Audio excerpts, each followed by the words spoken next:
that what we have is an existing situation where there are shortages of healthcare workers, of teachers. There's a shortage of ability to provide basic services to smallholder farmers who are overwhelmingly the very poorest people. And so we think AI is actually an extension tool that's going to enable the existing workforces to do more and actually potentially help create some new opportunities, say at the interface where we think it can be most needed. Do you have faith that there is a new generation of billionaires that will be as altruistic as Bill Gates, that they will be taking on the baton of what you have done? We certainly hope that's the case. That is exactly one of the examples we want to set. And back to your earlier question about what keeps me up at night, I want to make sure that the work that we're doing as the Gates Foundation is able to show the impact and results and the amazing additional catalytic role that philanthropy can play driving those outcomes. And that helps encourage a whole new generation of philanthropists globally to put their resources into human need and human opportunity. And we know that's a challenge right now. It's a call that we make rarely, that the one group of people that have got disproportionately wealthier in the last 5 to 7 years have been the world's very wealthy. So there is enormous opportunity for much more extensive and more generous philanthropy everywhere. And we are continually advocating very strongly for that. And we certainly hope our example is going to do that not just after we're gone, but even before we're gone. We're hoping that in the years to come, we'll see more and more very wealthy people feeling an obligation and an opportunity to give back to society. Thank you for listening to the interview. You'll find more in-depth conversations on the interview wherever you get your BBC podcasts, including episodes with Joy Pumapi, Executive Secretary of the African Leaders Malaria Alliance, and Samantha Power, former US Ambassador to the UN. Until next time, bye-bye for now. From the BBC, that was The Interview. I'm Saroja Quayle. Good morning, Manitoba. You're listening to Information Radio here on CBC Radio 1, 89.3 FM, 990 AM, and everywhere on the CBC Manitoba YouTube page. I'm Corey Funk, sitting in this week for Marcy Marcusa. Good to be with you. Coming up on the show, lots of really interesting show coming up. As you probably heard last night, slim Liberal majority. We're going to go to Ottawa and check in with the Toronto Star reporter about last night's by-election results that landed the Liberals that majority. Also, after 8 o'clock, we're going to be having on two MPs, one Liberal, one Conservative, both from Manitoba, to react, to talk about what they think that'll mean for the future of Canada's government, and much more coming up. But right now, though, let's check in with Heather Wells with a look at news headlines. Good morning. Well, almost a year after a wildfire burned about half the Manario Trail, the province says it's not sure when or even if it will reopen this year. Manitoba Park says sections of that popular distance hiking trail are still unsafe, and it doesn't plan to start removing dead trees or replacing signs along the trail until this summer. So we'll hear more on that. Also, sorry to say, the Winnipeg Jets will miss the playoffs after losing to Vegas 6-2 last night. Coach Scott Arniel says it's a terrible feeling. We'll hear more in our next local news coming up at 6:30. We all kind of knew it was coming. I know. We were hoping, though. There was still maybe. I know. But the math just isn't there. Bummer. Well, thank you very much, Heather. Thank you. That's Heather Wells at the CBC News Desk. Let's also say hello to the crew this morning. Sierra Sanders as our studio director. She's keeping an eye on the commute. Abby Adiemi is our studio technician and keeping an eye on your weather. And Darren Morash is our YouTube producer and keeping an eye on your YouTube. Coming up this hour on the show, just ahead, thousands turned up to participate in last year's Manitoba Ride for Dad. And this year they're hoping for an even bigger turnout. We're going to hear about their campaign. Also, oil prices jumped up again yesterday after weekend peace talks between the U.S. and Iran failed to produce a deal. The Strait of Hormuz is still mostly closed to traffic, and still to come on the show, what Canadians should expect at the pumps in the days to weeks ahead. All that is coming up right here on Information Radio. Stay tuned. I'm Corey Funk, in for Marcy Marcusa. We'll be back after World Report. Inside the world's most famous circus, the real balancing act is off stage. It's so big and it's so much pressure, and we take more risk. Follow 8 Cirque du Soleil performers as they juggle life and work. You have to sacrifice a lot of things, like to live your dream far from the people that you love. Where risk is part of the routine. We perform with no lines, no safety net, no nothing. Cirque Life, new docuseries. Stream now on CBC Gem. This is World Report. Good morning. I'm Angie Seth. Well, it's a clean sweep for Mark Carney's Liberals. They won all 3 federal by-elections, moving their government from a minority to a majority. In a statement early this morning, the Prime Minister congratulated his new MPs. Carney also pledges to work with all parties to build a strong country. Rafi Bujikanian has more now on the results. Liberal supporters the moment a majority was called for their party, cheering Danielle Martin, the newly elected MP in Toronto's University Rosedale. This is not a mandate to be quiet.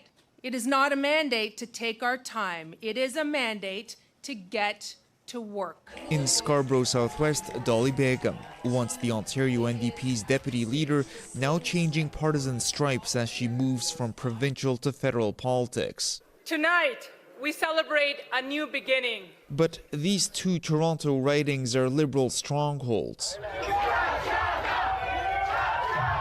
It was Tatiana Auguste's close race in Terrebonne, Quebec that kept her volunteers on pins and needles for hours. She won by a single vote in last year's general election, pushed back to the polls by a Supreme Court decision. Terrebonne, elle est à la table des décisions en ce moment. Terrebonne is at the decision-making table, she says, after emerging victorious Monday night. That table now slightly larger for the Liberals, cobbling together a majority through these 3 by-elections, but also a handful of floor crossers from other political parties. Government Transformation Minister Joel Lightbound says his party will now be able to work on some legislation it could not previously pass. When we think about online harm, for instance, where it's been very hard to advance these important policy items for Canadians. As Canadians will see their first majority federal government in over 6 years, and the first ever to get there in part due to defections from other parties.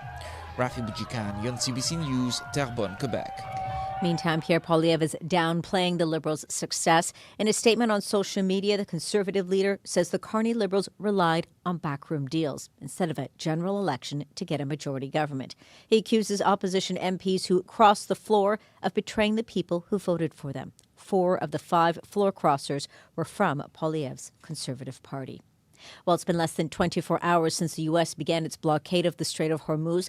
U.S. President Donald Trump made the announcement after weekend peace talks failed to reach an agreement. Iran has maintained control of the pivotal waterway since the war began, blocking most traffic. U.S. Vice President J.D. Vance tells Fox News that is an act of economic terrorism. They basically threatened any ship that's moving through the Straits of Hormuz. Well, as the President of the United States showed, 2 can play at that game. And if the Iranians are going to try to engage in economic terrorism, we're going to abide by a simple principle that no Iranian ships are getting out either. U.S. President Donald Trump has vowed to destroy any Iranian warships that get near the U.S. blockade. Iran's ambassador to the UN calls that a grave violation of Iran's sovereignty. Well, ambassadors from Lebanon and Israel are expected to meet in Washington today. These will be the first direct talks between the 2 countries in decades. Israel is continuing to attack southern Lebanon as it targets the Iran-backed militant group Hezbollah. Our correspondent Chris Brown has more for us from Beirut. An excavator rips down crumbling walls from a Beirut building destroyed by Israel in a massive missile and rocket attack last week. Lebanon civil defense authorities say over 300 people were killed in 10 minutes. Sabah Al-Kurdi was among the 1,000 injured, her body riddled with shrapnel. She says she fled her home in southern Beirut after an Israeli evacuation order, but the bombing followed her, and now she's perpetually terrified. Her doctor, Wael Jarouche, says the lack of hope that this war will end has left countless others feeling despondent. Depressive, devastating, we're drained. Today's talks in Washington offer a sliver of hope, but not much.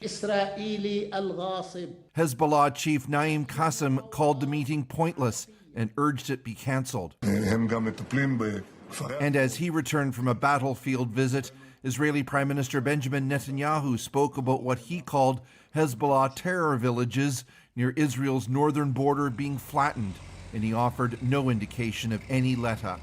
Lebanon's government, which badly wants a ceasefire, and Israel have divergent goals that will be hard to reconcile, but U.S. involvement could help as the Trump administration looks for a rare diplomatic win. Chris Brown, CBC News, Beirut. The family of a Canadian man killed in Lebanon says he died rushing to help someone. They say Hassan Hadar died in a drone attack in southern Lebanon. Here's his sister. There are no words that can describe the pain that this has caused us. Myself and Hussein and Hassan were only a year apart in age. We grew up inseparable. Hadar was a resident of Windsor, Ontario. He was married and the father of 5 children. In a statement last evening, Foreign Affairs Minister Anita Anand offered her condolences to the family. Well, Alberta's nursing union is urging the province to speed up plans for weapon detectors in hospitals. It comes after a stabbing at an Edmonton emergency department earlier this month. The CBC's Sam Sampson has more. There is no place for weapons in hospitals. United Nurses Alberta President Heather Smith wants weapon detectors in emergency departments fast. She says staff at a central Edmonton hospital warned of violence years before a stabbing in their emergency waiting room. There's a lot of anger. This should never have happened. Edmonton police say officers who happened to be there broke up a fight between 2 men. The victim was treated on site for life-threatening injuries. Police arrested the alleged attacker and found 3 knives on him. He's facing charges including assault with a weapon. While it's not been made public what led to the fight, Smith says overcrowded hospitals don't help. When emergency departments become basically inpatient wards because we have no beds, it's a terrible combination of anger and frustration that boils over. The province says a screening system for the Central Edmonton Hospital has been in the works since last summer and will operate in May. It's still evaluating ideas for other hospitals. A spokesperson added other safety measures, like adding more security guards and peace officers in hospitals. Sean Tucker, a professor of occupational health and safety at the University of Regina, says purposeful violence prevention funding could help. I don't know what more information ministers of health and provincial governments need to take action on this, but this is preventable. We need action. We need it now. Other regions like Saskatchewan, Winnipeg, and Nova Scotia have introduced weapons detection systems in certain hospitals. Sam Sampson, CBC News, Edmonton. Pop star Katy Perry, the current girlfriend of former Prime Minister Justin Trudeau, is being publicly accused of sexual assault. The allegations come from Australian actress Ruby Rose. In a series of online posts, Rose says the incident happened at a nightclub in Melbourne almost 2 decades ago, and she says she's now spoken to police. A representative for Perry denies the allegations. They say Rose has a history of making accusations that have been repeatedly denied. And finally, a CBC News cross-country secret shopping test has uncovered 2 big grocers still overcharging customers for underweight meat. As Sophia Harris reports, the grocers had promised to change their practices a year ago. Every single package was off. Karen Weber has a beef. She recently bought 4 beef briskets at her local Loblaw-owned superstore in the Halifax area. Turns out they were all underweight. Total calculated overcharge, $2.58. Food prices have gone astronomically high for people. It's just wrong. 1 year ago, CBC uncovered several Loblaw and Sobeys-owned stores selling misweighed meat, which appeared to have been weighed and priced with the packaging, a federal violation. Grocery giant Sobeys and Loblaw said they took steps to tackle the problem. But this year, CBC uncovered more misweighed meat, like the beef briskets at some Loblaw-owned superstores in the Halifax area. Right, weighing the turkey. At Sobeys-affiliated stores, CBC found underweight poultry at 2 Safeways and a Thrifty Foods in North Vancouver. plus underweight organic chicken at 2 farm boys in the Toronto region. Obviously, these retail stores are not to be trusted, that the weight on the package is accurate. Terry Lee is a former inspector with the Canadian Food Inspection Agency. She says shoppers have no idea how much they're being misled. It's costing the Canadian public millions of dollars each year, right? They're getting this. Sobeys and Loblaw declined interviews with CBC, but in an email, Loblaw apologized for the misweighed beef brisket and said it has reviewed protocols with staff. Sophia Harris, CBC News, Vancouver.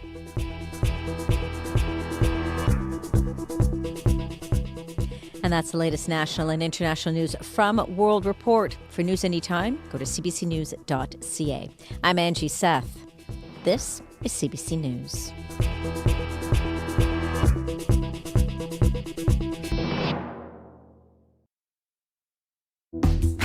Good morning, Manitoba. You're listening to Information Radio here on CBC Radio 1, 89.3 FM, 990 AM, and everywhere on the CBC Manitoba YouTube page. I'm Corey Funk, in for Marcy Marcusa. Coming up this hour on the show, we're going to get a closer look at the results of yesterday's 3 by-elections where the Liberals came away with a majority government. Also, the Strait of Hormuz has now been blocked for over 40 days. And later this hour, we're going to dig into how it's impacting Canadians with a journalist who covers energy markets. But first here on Information Radio, Manitoba Ride for Dad is ready to kick off their 18th annual campaign.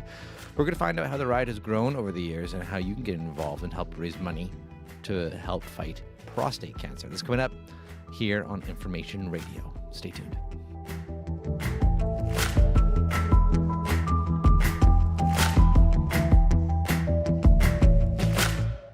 6:11 now. Let's check in with Heather Wells with a look at news headlines.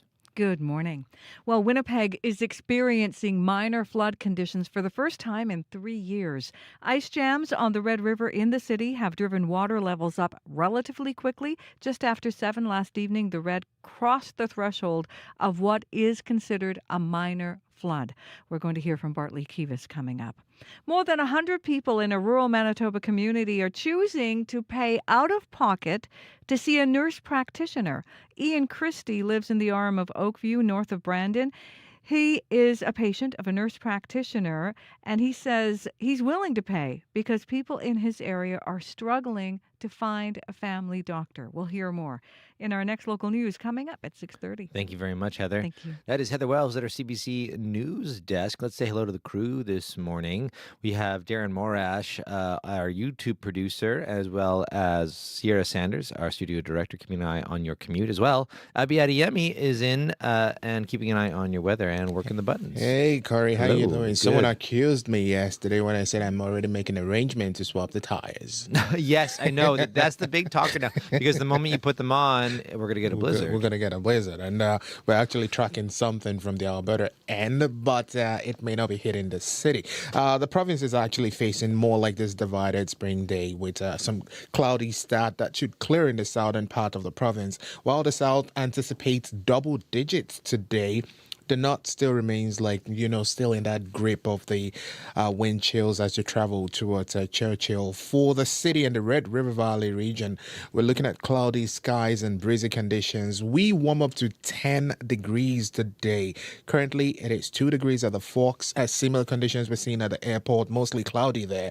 And while we anticipate this mix of sun and clouds later, we are at more like a seasonal for this time of the year. 10 degrees. We're looking ahead to clear night, and then we'll see 3 degrees overnight. Tomorrow, those sunny conditions will come in. For the southern regions, we're seeing temperatures between -1 and 1. For the Pembina Valley region through the Westman region, we're going to see highs between 10 and 12 degrees today. While up north, we're looking at frigid conditions around -28 near Churchill. So take it easy up there. There's still that wind chill that feels close to -40 in the region. So while the province sees, the northern part of the province still holding the cold down, we're already getting the milder conditions in the southern parts of the province. In the city today, Curry, we are warming up to 10 degrees, but right now we are at 2. All right. Nice. Starting above zero is a nice feeling. Actually, on the bike ride. Always nice to start above zero. Yeah, thank you very much, Abby. Abby Adiemi with the weather. Sierra Sanders, what's the commute looking like? Not too much going on so far. Commuter line's pretty quiet here at the beginning of the show, but the number to call throughout the show until 8:37, if there is something getting in your way, whether you are here in the city or out on the highways, that number is 204-788-3093.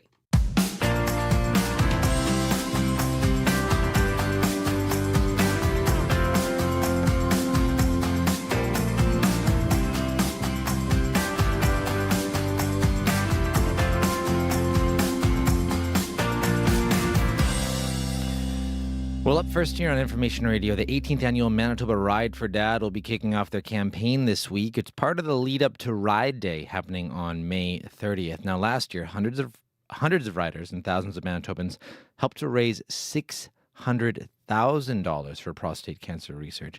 And this year, they're hoping for an even bigger turnout. Ed Johnner is the spokesperson for Manitoba Motorcycle Ride for Dad. I spoke with him yesterday on Up to Speed and asked him to take us back to the early years of the event. Well, the first year back in 2009, when we started the ride, I mean, we thought we would maybe get 40 guys out and we'd go for a ride and maybe raise 10 grand and have a barbecue after. But that first year, we ended up with about 270 riders and raised around $84,000. Wow. Just in that first year. Yeah. Incredible. But I mean, what it's turned into, none of us ever envisioned. So just tell us, like, now fast forward to, let's say, last year, how's the event grown over the last 18 years? Well, I mean, last year we had 1,200 riders, and that's not even our biggest year. We've had as many as 1,500 riders. And the support from the province is simply phenomenal. The people of Manitoba are so generous.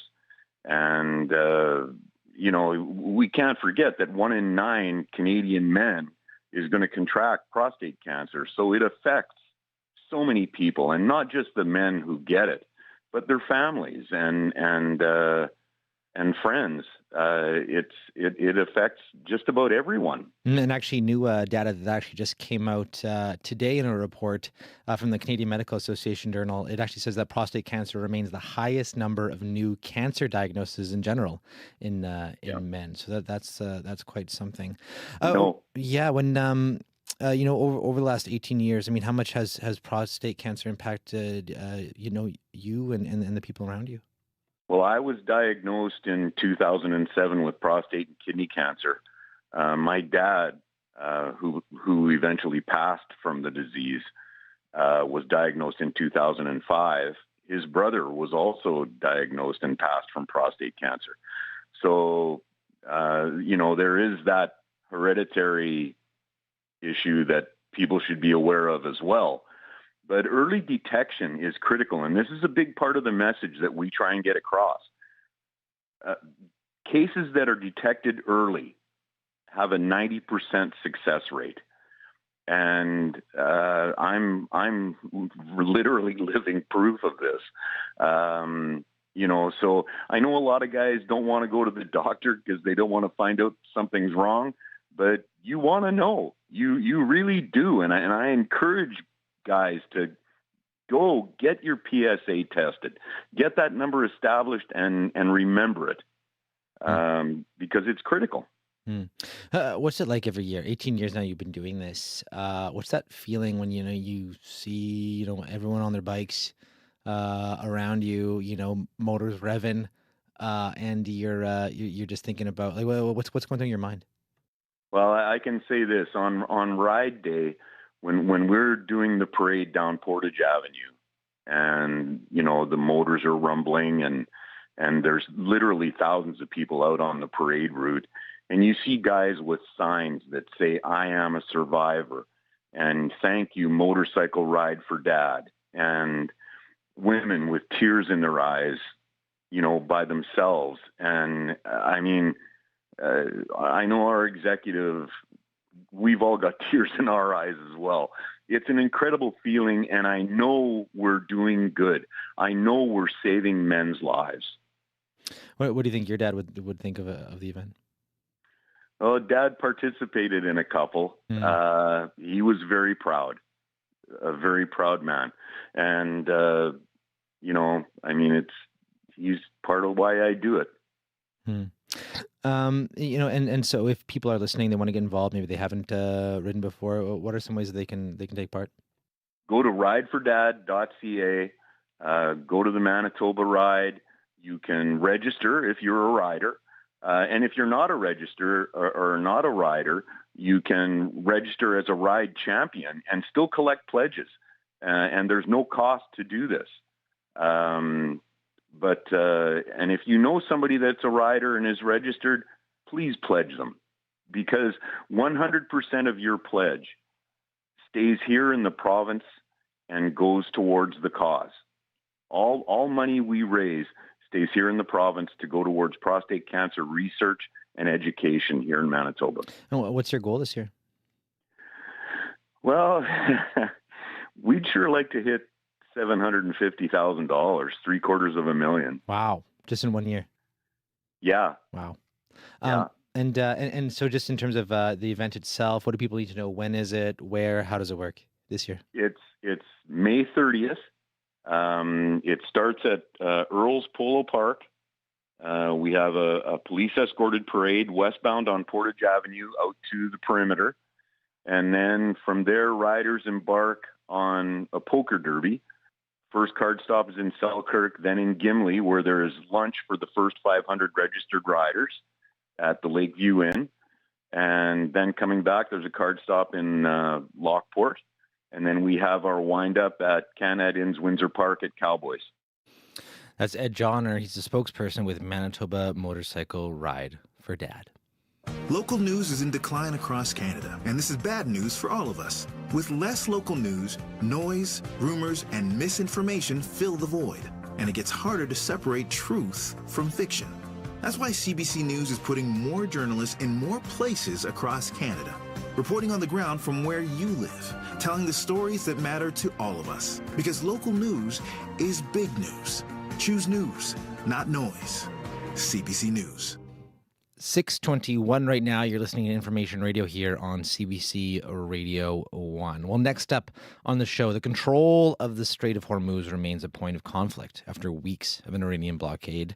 President Trump says the Americans are now stopping any ships in the strait doing business with Iran. And despite the ceasefire, the ongoing war is wreaking havoc on the global economy, causing gas prices in Canada to jump by an average of about 50 cents a litre. And Canadians are seeing the effects at the gas pump and the grocery store. And journalist Markham Hislop covers energy markets, and he joins us now. Good morning. Good morning. So oil exports through the Strait of Hormuz, they've been blocked for many weeks. How's the global economy adapted to this disruption? Well, in the short term, what it's done is it's drawn down inventory. So producers will have some storage, refineries will have some storage. Some countries like China and the United States have large strategic petroleum reserves. They've been drawing those down.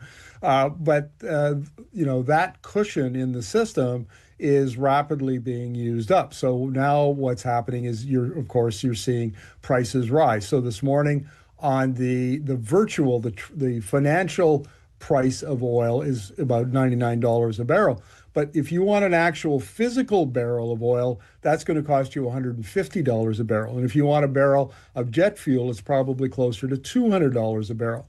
And so you can imagine that, those prices will filter through in the rest of the economy, and they'll be passed on to consumers. And if this continues for any length of time, then you're going to see even higher prices yet.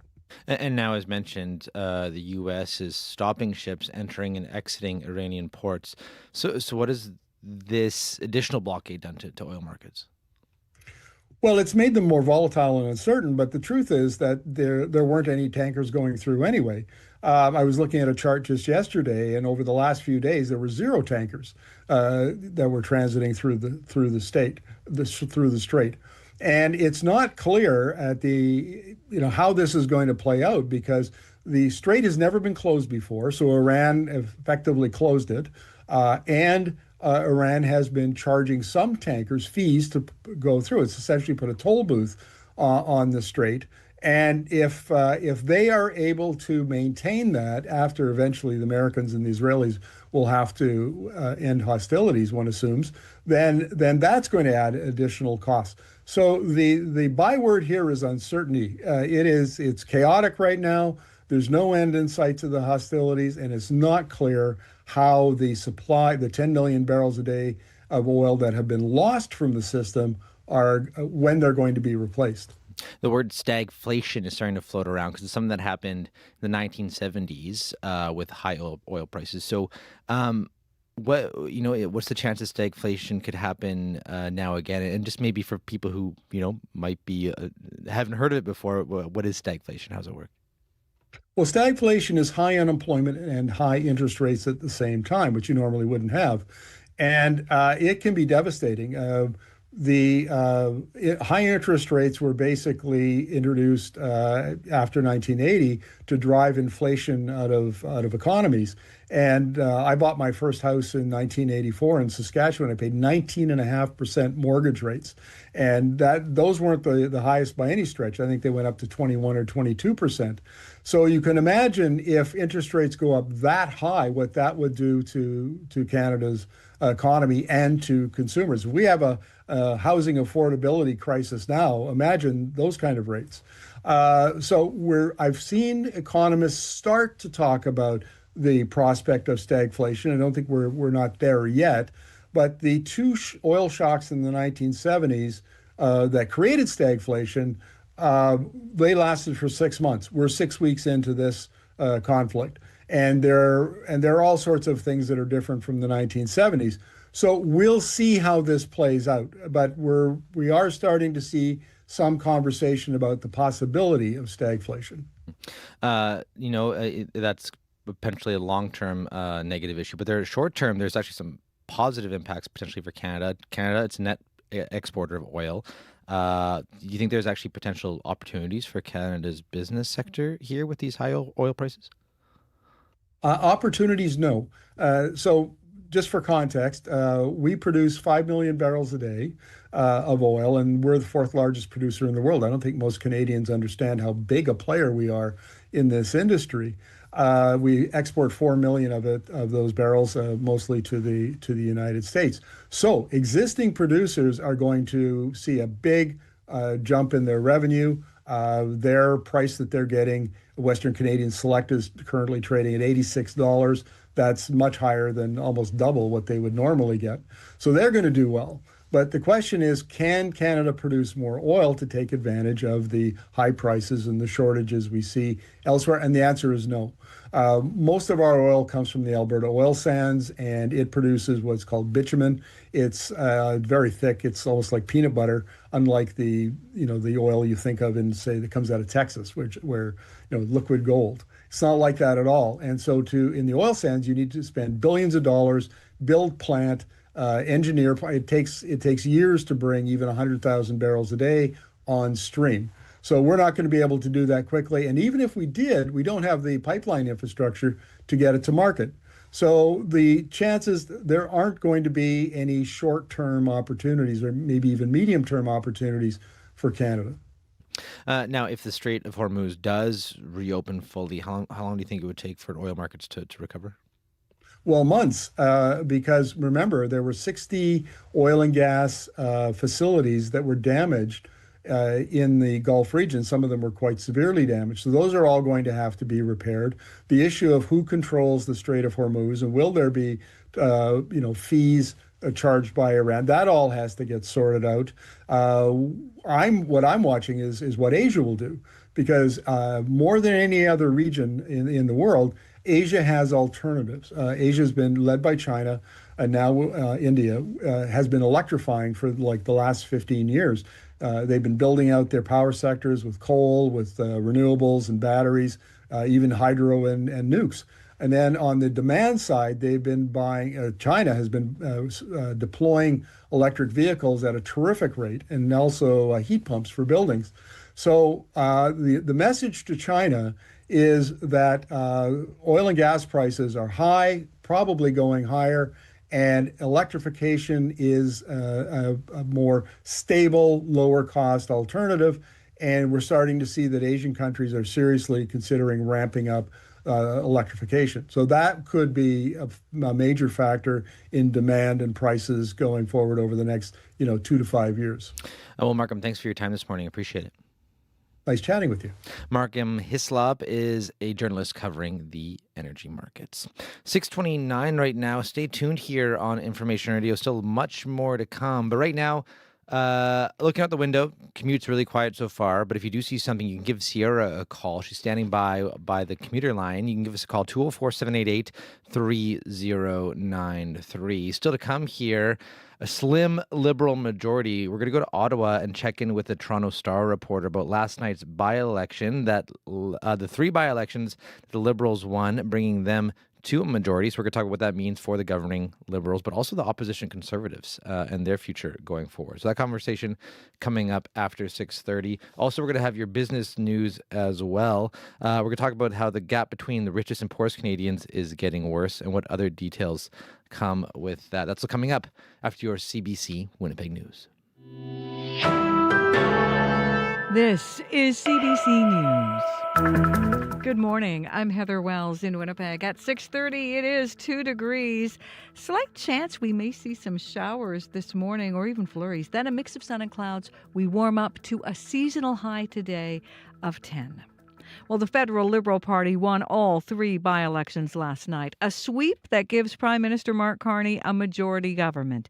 Tatiana Auguste will return to Parliament Hill as the MP for Terrebonne, outside Montreal. J'ai commencé par remercier tous les citoyens de Terrebonne. Je sais que ça a été long en élection.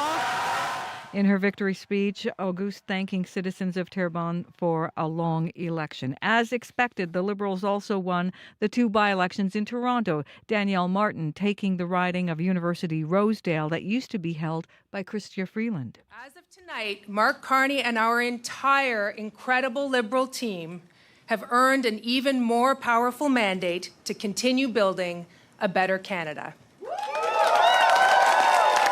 And in Scarborough, Southwest, Dolly Begum wins the riding previously held by Bill Blair. Tonight, we celebrate something so powerful, not just as an incredible campaign, but a community coming together, putting aside their differences to choose hope, compassion, and progress. Prime Minister Mark Carney now has 174 seats in the House of Commons, a majority that will allow him to pass legislation without needing votes from the opposition. Pierre Poilievre is downplaying the Liberals' success. On social media, the Conservative leader says the Carney Liberals relied on backroom deals instead of a general election to get a majority government. He accuses floor-crossing opposition MPs of betraying their voters.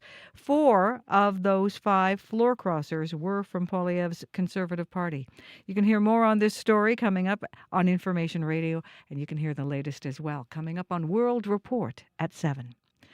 Winnipeg is experiencing minor flood conditions for the first time in 3 years. CBC's Bartley Kivas reports. Ice jams on the Red River in Winnipeg drove up water levels relatively quickly Monday evening. Just after 7 p.m., the Red crossed the threshold of what's considered a minor flood. No homes are threatened. The city's already closed some drainage gates and installed some pumps in anticipation of a crest expected later this month. The Red in Winnipeg is expected to rise a few more feet. It last experienced a minor flood in 2023.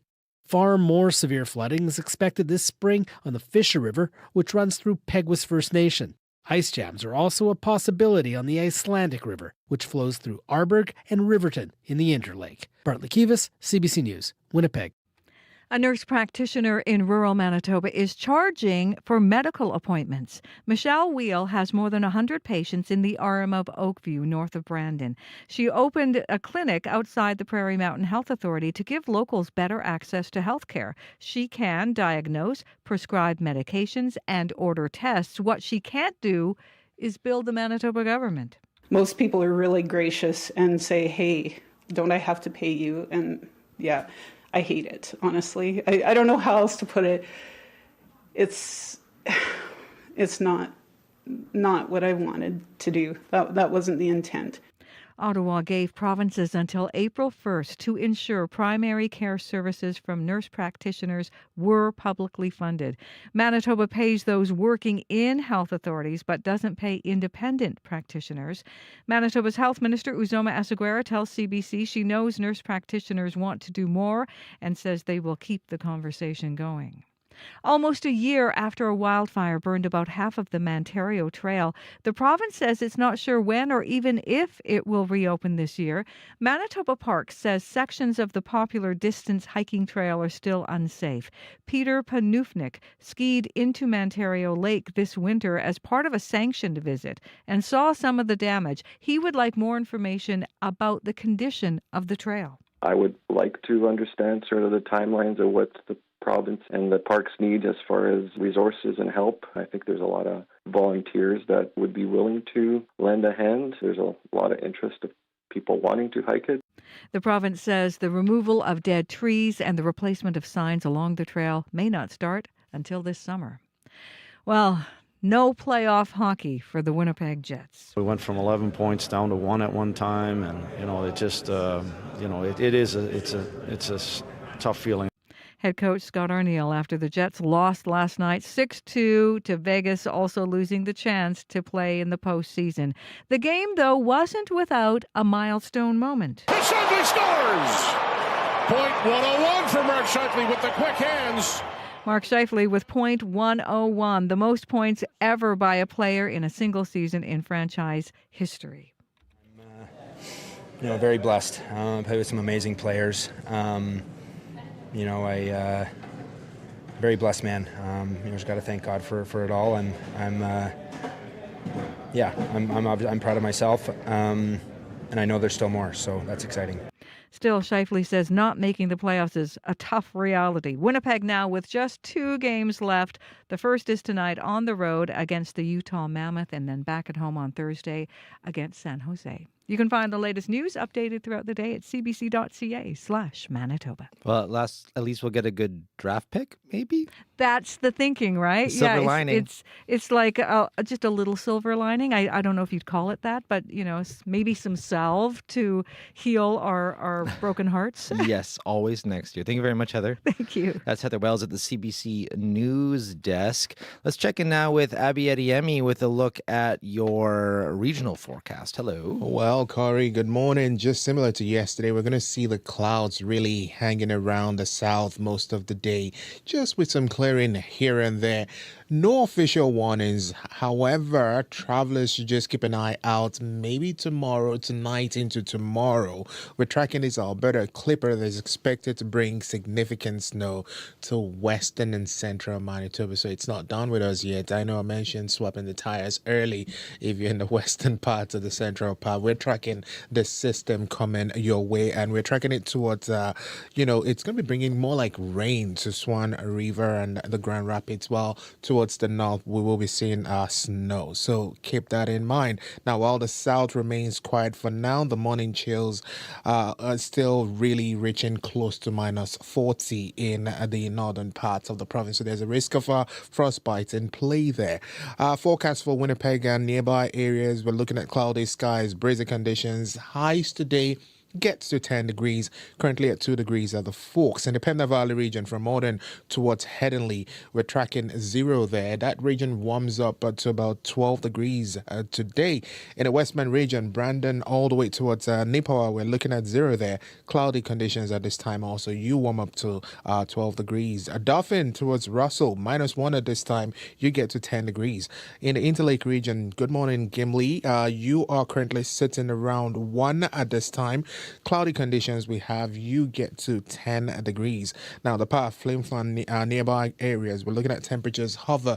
Some areas tracking -2, some areas tracking 1. It's around the power, we're looking at 1 degree in that part of the province. Now, for Thompson, Lynn Lake, and Gillam, that's where we have that contrast. Some areas getting -13, some areas around -21.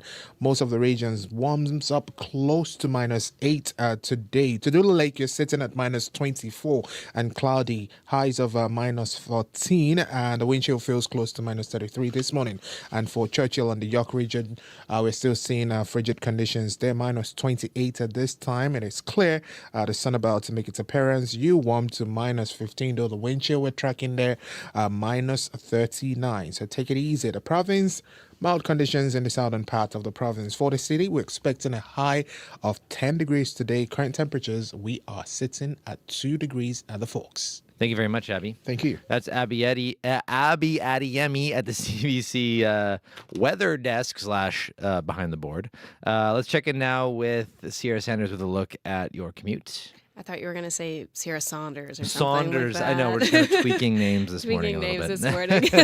Well, so far, there hasn't been anything crazy going out there on your commute. The commuter line's been pretty quiet so far into the show, but I usually find myself eating my words when I say that sometimes. So if there is something that gets in your way and you want to let me know about it, I'd love to hear about it so I can let your fellow commuters and listeners know. And that's whether you are here in the city or anywhere else in the province. Maybe you're driving on the highways, or maybe you're seeing a pothole here in the city of Winnipeg that's kind of grinding your gears and you want to let me know about that. I'd love to hear about it. The number to call for is 204-788-3093. Yes, every time you say the listener line is quiet, a car stalls in Winnipeg. That's how it works. Thank you very much, Sierra. That's Sierra Sanders, our studio director, keeping an eye on your commute. Well, let's check in with your business report with Christopher Lee Ramlakan. Good morning. Hey, good morning, Corey. So stock market, it's made gains despite tensions in the Middle East. So can you just break down why that's happening? Well, this is because Wall Street remains hopeful that the global economy could still avoid a worst-case scenario. So analysts say markets are taking some encouragement from the fact that the two sides have at least talked, even if they have not come to a resolution. So U.S. stocks rallied yesterday and recovered the last of their losses caused so far by the war. The S&P 500, Dow Jones, and NASDAQ all made gains.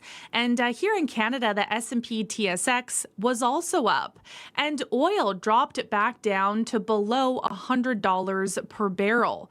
But the blockade of the Strait of Hormuz that U.S. President Donald Trump has vowed would keep even more oil off the global market after prices already jumped worldwide because of shortfalls. So oil is still well above that roughly $70 per barrel it was at before the war.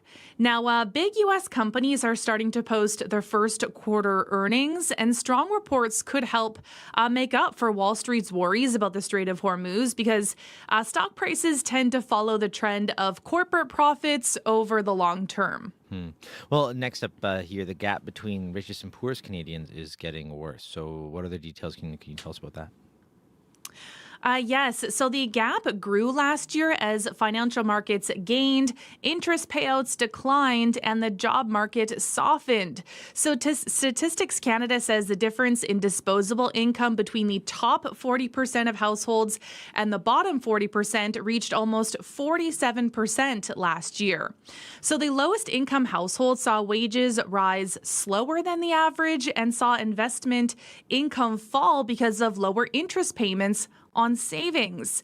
Meanwhile, the top 20% accounted for 2/3 of Canada's total net worth, averaging $3.5 million per household, and the bottom 40% held just 3% of the country's net worth, averaging almost $82,000 per household. So obviously a big gap between those two figures. Now, insolvency practice MNP says there are some signs of stability, though. Its survey-based debt index has held steady over the last year, but Canadians have also become more cautious of their spending. And the survey also showed some Canadians are not making enough to cover their bills and debt payments, and that many more are holding back on major financial decisions. Also here, interesting story. The Attorney General in Texas has launched a probe into Lululemon. Why? Well, this is over the potential use of harmful chemicals. So the investigation concerns whether the Vancouver-based company's apparel contains forever chemicals, also called PFAS, that do not break down easily and could potentially cause a range of health issues. But Lululemon says it stopped using forever chemicals more than 2 years ago. The company says the chemicals had been used in durable water-repellent products, which is a small share of its assortment. So the Attorney General says customers wouldn't expect Lululemon to have ever used these kinds of chemicals, though, based on the brand's marketing, which highlights wellness and sustainability. So the Attorney General also plans to review the company's testing protocols and supply network practices to determine whether products comply with safety standards. But Lululemon says it requires all of its vendors to regularly conduct testing for restricted substances, including PFAS, by credible third-party agencies to confirm ongoing compliance. And finally here, Canada's telecom regulator is mandating that service providers notify customers before their contracts, discounts, or promotions end. So what can you tell us about that? Yeah, I mean, Corey, have you ever had it where you look at your bill one month and you're like, hey, why is it so much higher than last month? And then you have to make that phone call. You're like, what happened? And they say, oh, well, your promotion's done. I know. I've had that multiple times. Yes, exactly. Even if you put a note in your calendar, it's easy to miss, right? Mm-hmm. So the CRTC says this move is meant to prevent that kind of bill shock and allow customers to make better understand their options when there's an upcoming change to the amount they pay for their cell phone or internet service. So the notifications also must include a list of other available plans and how to access them. And the requirement also applies to situations when a customer is roaming internationally and their data usage reaches a $50 threshold. So the CRTC says more consumer protection measures are on the way as well to make it easier for consumers to shop and compare internet and cell phone plans. And last month, the regulator announced it will prevent companies from charging customers a fee when they cancel, change, or activate plans starting June 12th. All right. Well, thank you very much, Crystalie. Thanks, Corey. That's Crystalie Ramlakan with your business news.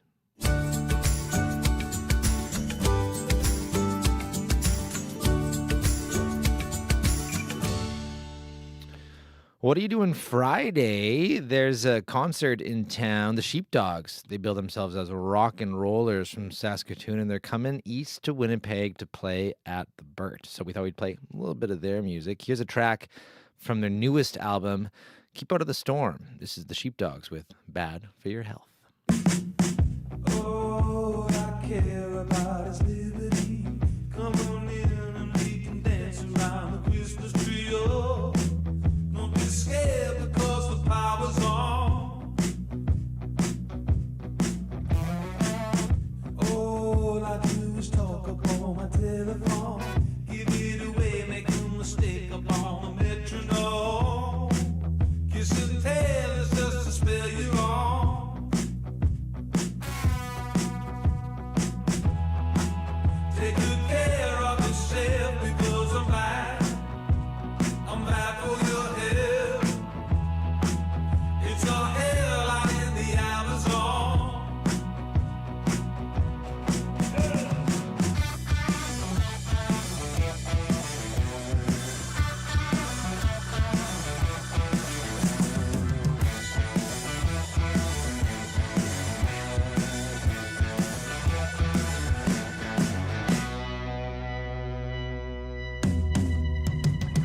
Oh, release me from your deadly scroll. No one cares where you've been or who the hell you know. It's a hell we made with cameras on. All I care about is energy. Give and take, big mistake to give it up for free. Wish you well, but I've been moving on. Take good care of yourself because I'm bad. I'm bad for your health. It's a hell out in the Amazon.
mistakes for free. It's a hell, but it's the one we want. Take good care of yourself because I'm bad for your health. It's a hell out in the Amazon. Oh,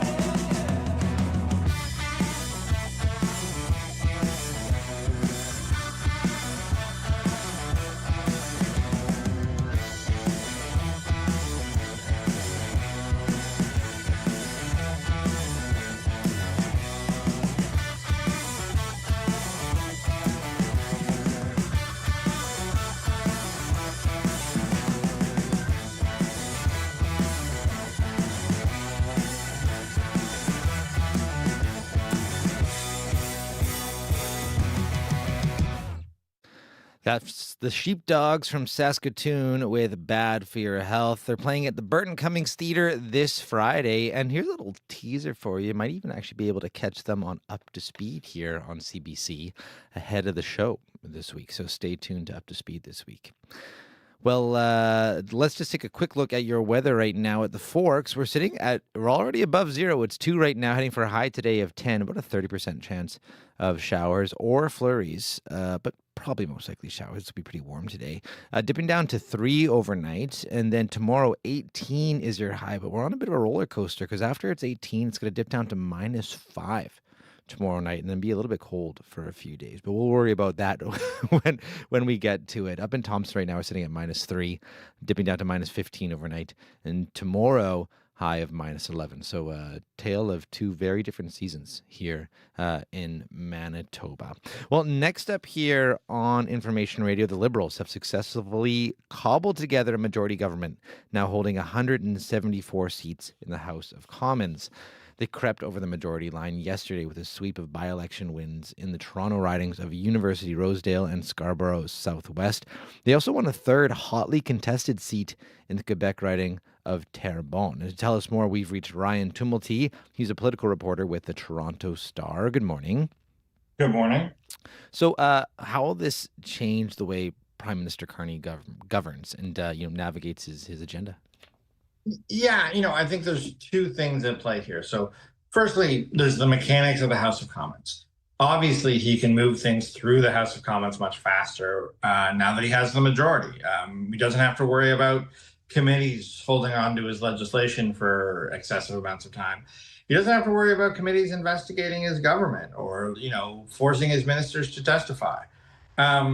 So that is one aspect of it. The other aspect, though, and I think the more important aspect of what we're talking about here is time. He has a lot more time now. Everything that this prime minister has done on the economy has been about the long term. Trade deals, economic major projects, new ports like in Churchill. None of those things are going to happen overnight. He now has time to have some of those things take root, to see real results from those things before he has to go back to the polls and face the electorate. So now let's just talk about last night's election results, what they tell us. So Terrebonne, 2025, the Liberals won this riding by a single vote. And now they've taken it by a much wider margin, over 700 votes or so. So what does that tell you? I mean, it tells me that the polls that we've seen coming out of Quebec are right. That Quebecers are warming to this government. But I would say this, I would put this note of caution on it. 700 seats is not a huge margin. 700 votes, rather, is not a huge margin for the government, for any political party, rather. And the government put everything they had at Terrebonne. The prime minister was there twice. Cabinet ministers were there multiple times. That is something that's going to be hard to repeat in a general election. So certainly, I think if you're the Liberals, you're not necessarily banking on being able to win this seat again, however happy you might be that you won it last night. Now, with control of the House now established, what could Canadians be looking for as markers of action and follow through on these party promises that Carney made in the general election? Yeah, I mean, a lot of what the government promised during the general election has come into the House in one way or another. So I think it'll be interesting to see how quickly some of those are in legislation that is stuck in the House in one way or another. I think it'll be interesting to see how the government moves those things forward, and sort of how they approach the House. So, the Prime Minister talked in Montreal this weekend at his convention speech about unity, about working together. He didn't make any partisan attacks in that speech. Is that the approach he takes in the House of Commons, or does he push things through? And then, I know a lot of Liberals felt that the majority they had in 2015 to 2019 was sort of squandered, that they spent too much time working with the opposition. So, which version of the government, I guess, shows up, and how do they use this majority, I think, is a real open question. Mm-hmm. And now this does mean now that the next federal election is 2029. So where does that leave the Conservative Party's strategy now, starting today? Yeah, I think this is a setback for them. I don't think there's any other way to put it. Certainly, I don't think they were in contention in any of these seats last night. But it's really, the 4 floor crossers from their party that turned this into a majority. So that is a big thing for them. They are very effective in the House of Commons, usually, certainly in a minority situation. They know how to, take advantage of the committee structure, et cetera, to sort of push their agenda out. I'll say this, though, Pierre Poilievre is not particularly popular right now as compared to the Prime Minister. Most of the polling I've seen has them anywhere from 5 to 10 points behind the Liberals. So the idea that the Conservatives also don't have to face an election right now is probably reasonably appealing. They would lose that election if they had to face it right now. So this gives time for the shine to come off the Carney government, potentially, for, Conservatives' popularity to increase, potentially. It's wouldn't have been a good time for them to have an election anyways. So now one thing I'm thinking about is that, now he's got a majority, Carney, but he's built a pretty wide tent to pull it off, politically speaking here. So could that come back to bite him, that, having such a wide political spectrum within the party going forward, trying to maybe make some sort of consensus around certain legislation? Yeah, absolutely, it could, and I would wager probably will. The thing about a majority government is all of a sudden the people in your own caucus are the most important.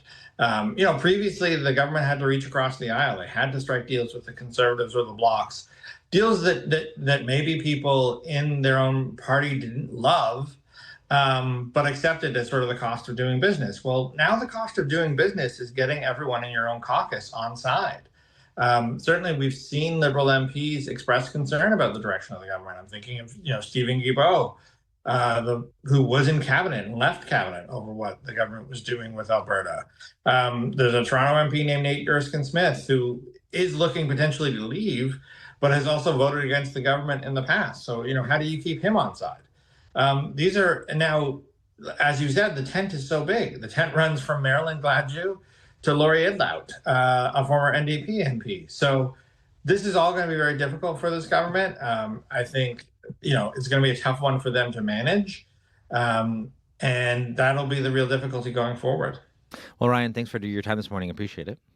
All right. Thank you. Ryan Tumulty is a political reporter with the Toronto Star. Stay tuned. After 8 o'clock, we're going to have 2 former MPs, one Conservative, one Liberal, former Cabinet Minister Dan Vandel, as well as Dorothy Doby, former Conservative MP, joining us on air to react to last night's by-election results and the new Liberal majority. That's coming up after 8. If you do see anything else going on out there on the commute, you can give us a call on the CBC commuter line. That number to call, 204-788-3093. Also coming up this next hour on the show, how do you fall asleep? Maybe you use nature sounds or white noise, but it might be affecting your sleep. We're going to speak with a doctor about his research on ambient noise.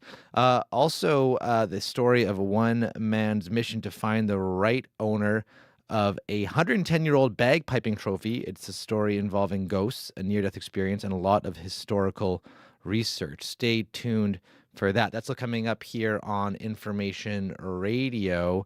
I'm Corey Funk, sitting in for Marcy Marcusa, and we'll see you after World Report. Stay tuned.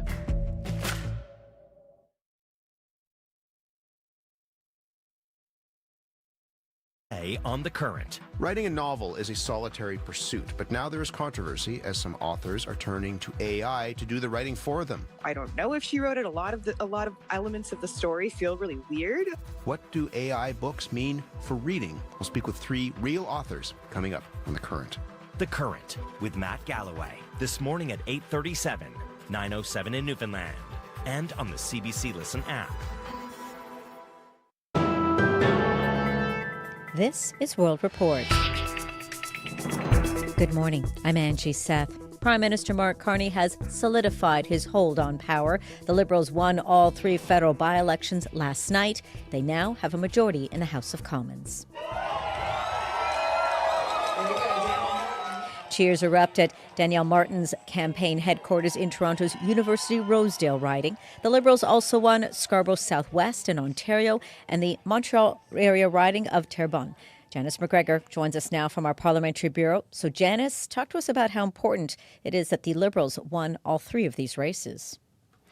They took nothing for granted in these by-elections, Angie. Remember, they had recent lived experience with what it's like to lose by-elections in Toronto and Montreal ridings previously considered strongholds.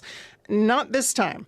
These 3 women won. Mark Carney and our entire incredible Liberal team have earned an even more powerful mandate to continue building a better Canada. Tonight, we celebrate a community coming together, putting aside their differences to choose hope, compassion, and progress. Terrebonne est à la table des décisions en ce moment.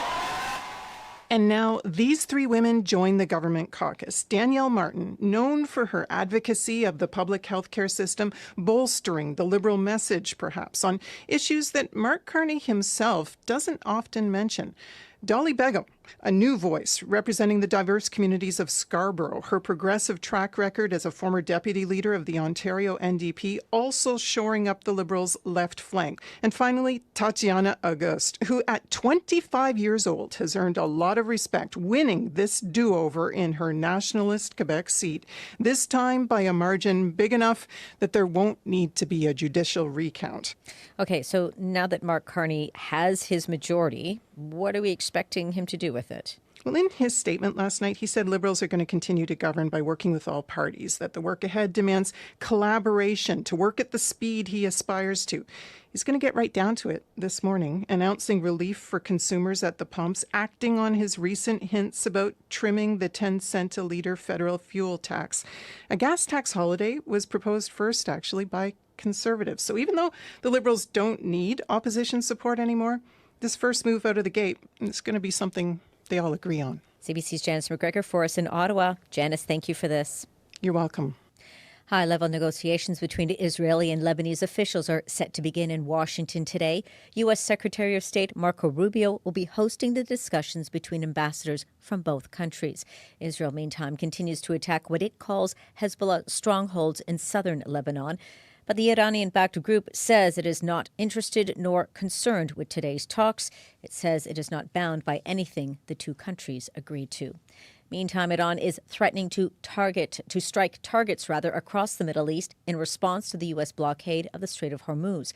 A fragile ceasefire appears to be holding, even though weekend peace talks in Pakistan failed to reach a deal. And now there are hints some progress was made. Let's go to Sasha Petrusik, who joins us from Jerusalem now. So, Sasha, what can you tell us about the state of these peace talks? Well, it sounds like they are maybe not as dead as they seemed a couple of days ago when everybody left Islamabad. U.S. Vice President J.D. Vance said some important connections had been made. We did make some progress in the negotiation. The big question from here on out is whether the Iranians will have enough flexibility, whether the Iranians will accept the critical things that we need to see in order for things to get done. So now it sounds like those talks could resume as early as the end of this week, again in Islamabad. Nothing is confirmed, but that's what senior officials on the Iranian side are saying. Washington is reportedly presenting a plan that would commit Iran to abandoning its nuclear program for 20 years. Iran is saying maybe 5 years, but it looks like they are working on some details as opposed to the general concept. And in the meantime, Sasha, the United States began its own blockade of the Strait of Hormuz. So what's the latest on that front?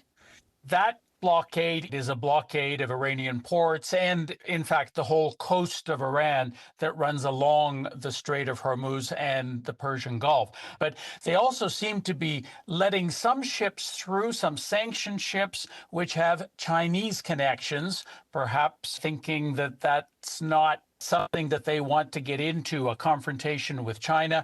China did say that it would be dangerous and irresponsible for the U.S. to be implementing this blockade in too tight a fashion. The CBC's Sacha Petrusik for us in Jerusalem. Sasha, thank you so much for this. My pleasure, Angie. In other news, Canada's Coast Guard is heading to the Arctic this summer with a new set of eyes in the sky. It is deploying an Israeli-built drone. The drone was originally purchased for Transport Canada, but federal restructuring means the Coast Guard and the Defense Department are now in charge of it. As the CBC's Mary Brewster tells us, that closes a critical gap in Arctic surveillance. For members of the Danish military on this recent NATO exercise, using drones in the frigid far north is old hat. A recent report by the Centre for European Policy Analysis warned that NATO as a whole, and Canada in particular, are behind when it comes to deploying drones in the Arctic. The Defense Department confirms to CBC News that the Ilbit Systems drone, purchased for Transport Canada but now at the Coast Guard, will begin flying in the country's far north this summer. This is a pretty critical system. Richard Schmucke is a defense expert at the Macdonald-Laurier Institute. Pollution and ice surveillance, the original missions of the Ilbit drone, were reduced last year because of a delay in the delivery of the system, and Transport Canada's older fixed-wing planes were also limited in what they could do. Schmucke says the Coast Guard is getting a capability the military has wanted but never been able to land for years. The Air Force has 11 Sky Guardian drones on order that will arrive in 2028, and Schmucke is concerned. When you have a separate, two separate organizations with separate priorities, they don't have the same requirements or considerations that are going into these platforms. The military is investing in secure communications gear for all Coast Guard platforms, but it's unclear how much national security surveillance the drone will be expected to perform and how much time it will devote to its original pollution and ice monitoring mission. Murray Brewster, CBC News, Ottawa. The Trump administration is on a fresh push to sell the American people on the benefits of tariffs. The White House is showcasing U.S. manufacturers who got a leg up on the competition from Donald Trump's trade war. Our Mike Crawley stopped by one of those events. Inside the Whirlpool factory in Clyde, Ohio, a facility that churns out up to 22,000 washing machines a day. Whirlpool is the only major appliance company that makes the bulk of its products in the U.S., a corporate decision that long predates President Donald Trump's tariffs, paying off for the company now as its competitors' products, largely made in Asia, get more expensive. In a level playing field, we can win, and we don't need to be afraid of anybody. Mark Bitzer is Whirlpool's CEO and a big fan of Trump's trade policy. Tariffs do create a level playing field, and that's a big deal. Joining Bitzer at the washing machine plant is U.S. Trade Representative Jamieson Greer, a member of Trump's cabinet. Under other presidents, the job of the U.S. Trade Representative was usually to do trade deals to try to import as much crap as possible from China. Under President Trump, the job is to put tariffs on all that crap from China. On a tour through Michigan and Ohio, Greer also visited a company that makes drones for the U.S. military and another that makes large-scale solar power systems. With tariffs growing increasingly unpopular for driving up the cost of living, Greer is trying to convince voters that the policy will bring jobs. We're dedicated to American manufacturing. We're not going to let politics get in the way. But the latest Federal Reserve figures show there are now 80,000 fewer manufacturing jobs in the U.S. than when Trump returned to the White House last year. Mike Crawley, CBC News, Clyde, Ohio. And finally for us, the Rock and Roll Hall of Fame is about to get a whole lot steamier. No need to ask, he's a smooth operator.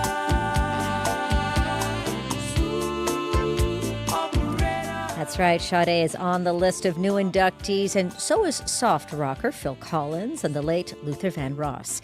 The list was unveiled overnight, and don't worry, it's not all smooth jazz and lovemaking. Wu-Tang Clan ain't nothing to fuck with.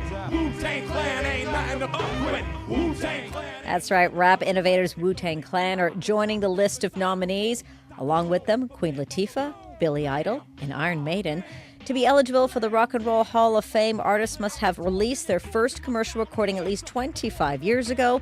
The nominees are selected by more than 1,200 artists, historians, and music industry professionals. And that is the latest national and international news from World Report. I'm Angie Seth. This is CBC News.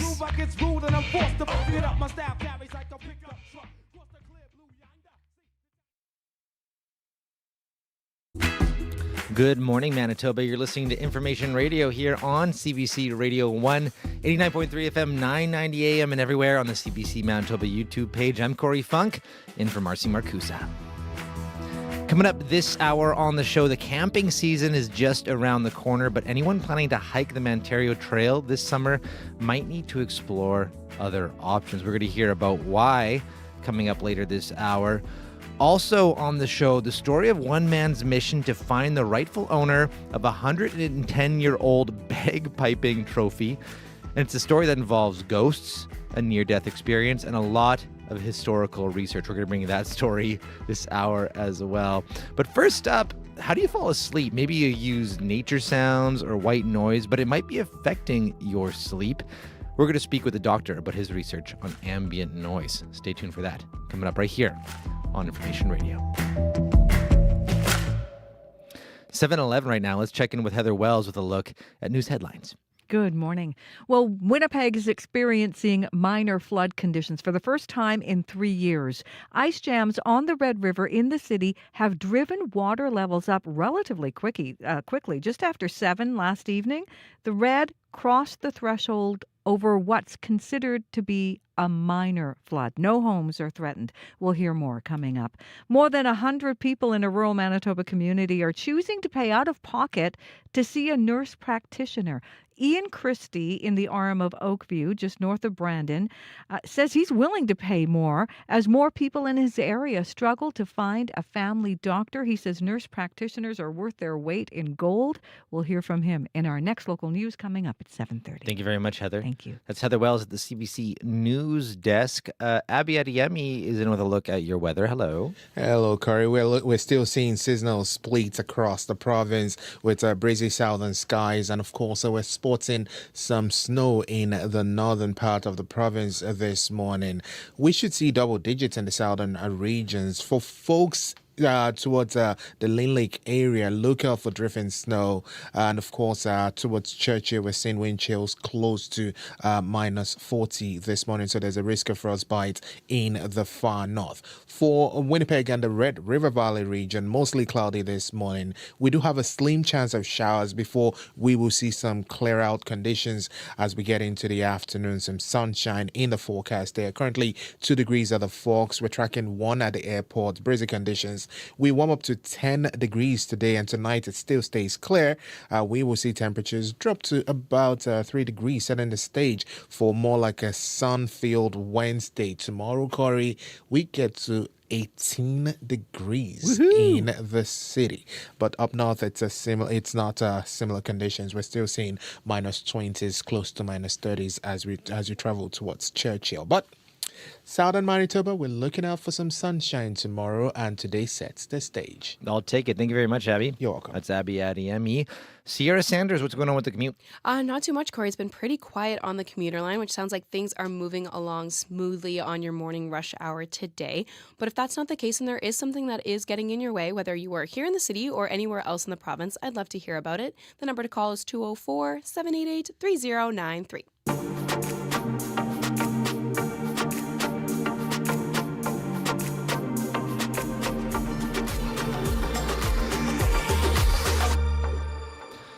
Well, next up here on Information Radio, does your sleep sound like this? Well, recent research is looking at whether ambient noise really does help with sleep. Maybe you use artificial white noise or have a fan running in the background, but one study is calling for caution when using noise to fall asleep. And there's a Winnipeg connection. Dr. Magda Yunus with the University of Manitoba helped with the research. And with us is Dr. Matthias Bassner. He is the senior author of the paper titled Efficacy of Pink Noise and Earplugs for Mitigating the Effects of Intermittent Environmental Noise Exposure on Sleep. And Dr. Bassner is a professor and director of behavioral regulation at the University of Pennsylvania. And he joins us now. Good morning. Hey, good morning. Thanks for having me. So what does your research tell us about ambient noise and sleep? What are the results there? Yeah, so I mean, first of all, I started getting interested in this because I've researched my whole career how noise affects your sleep in a bad way, like traffic noise, for example, aircraft noise flying over your house. And I was like kind of perplexed that people would like put a noise source into their bedroom to help them sleep. And we first looked at the literature, and there was really no, really good and conclusive studies out there that would tell us whether it did work or it didn't work, or it may be even harmful. This is why we did our own study where we exposed people to pink noise at two different levels, just pink noise in combination with traffic noise, just the traffic noise, or traffic noise with earplugs. And the interesting thing was that the traffic noise is a potent deep sleep disruptor. But interestingly, the pink noise, that is the broadband noise, which is comparable to white noise or rainfall, that was a very potent REM sleep disruptor. REM sleep, that's the rapid eye movement sleep, also called dream sleep, which is very important for emotion regulation, for memory consolidation, but also has been implicated in neurodegenerative disease. So it doesn't necessarily disrupt sleep, but the deeper sleep is where it gets you.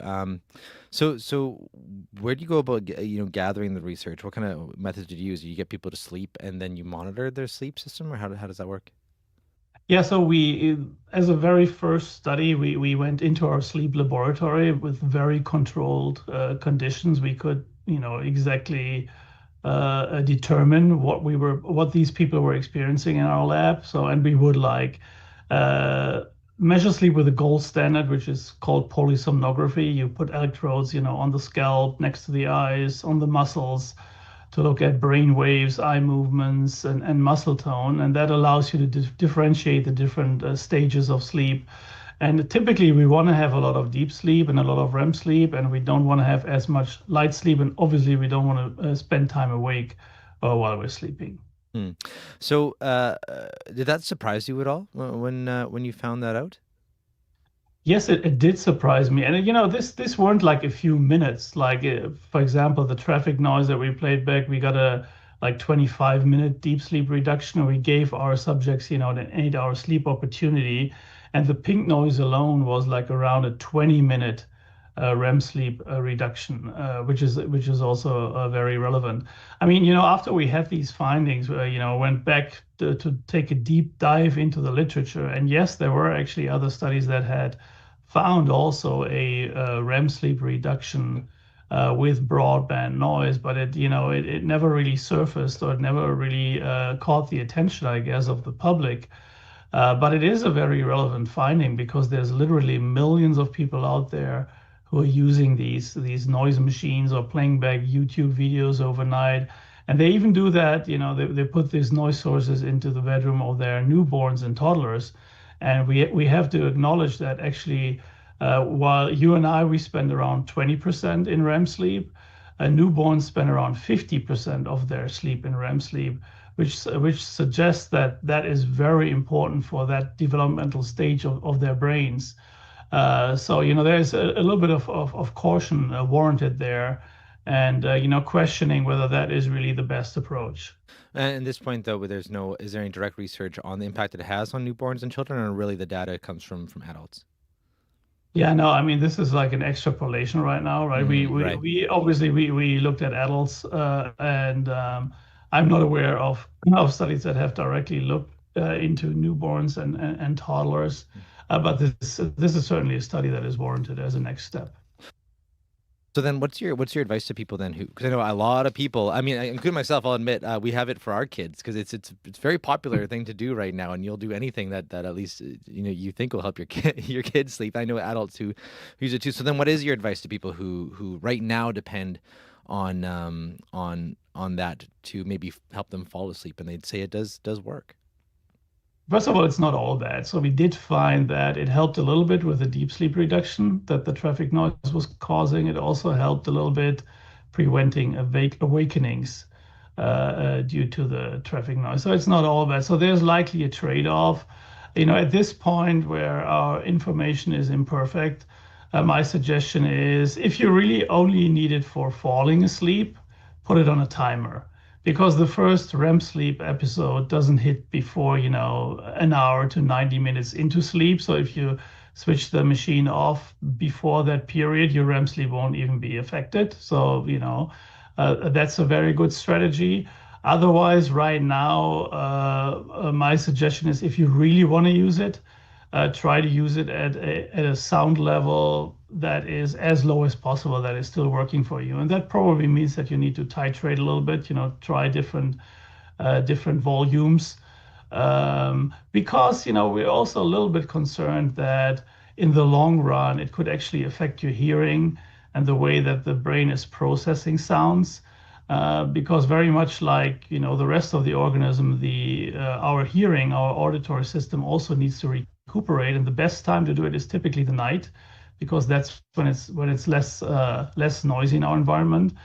And that's exactly when, some people put these constant noise sources into their bedrooms. That means that the auditory system has to translate that sounds the whole night. So as low a volume as possible. If it's only falling asleep, put it on a timer.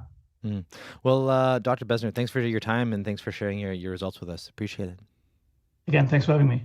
Dr. Matthias Besner is a professor and director of behavioral regulation at the University of Pennsylvania. He's also the health section director with the Unit for Experimental Psychiatry in the Division of Sleep and Chronobiology.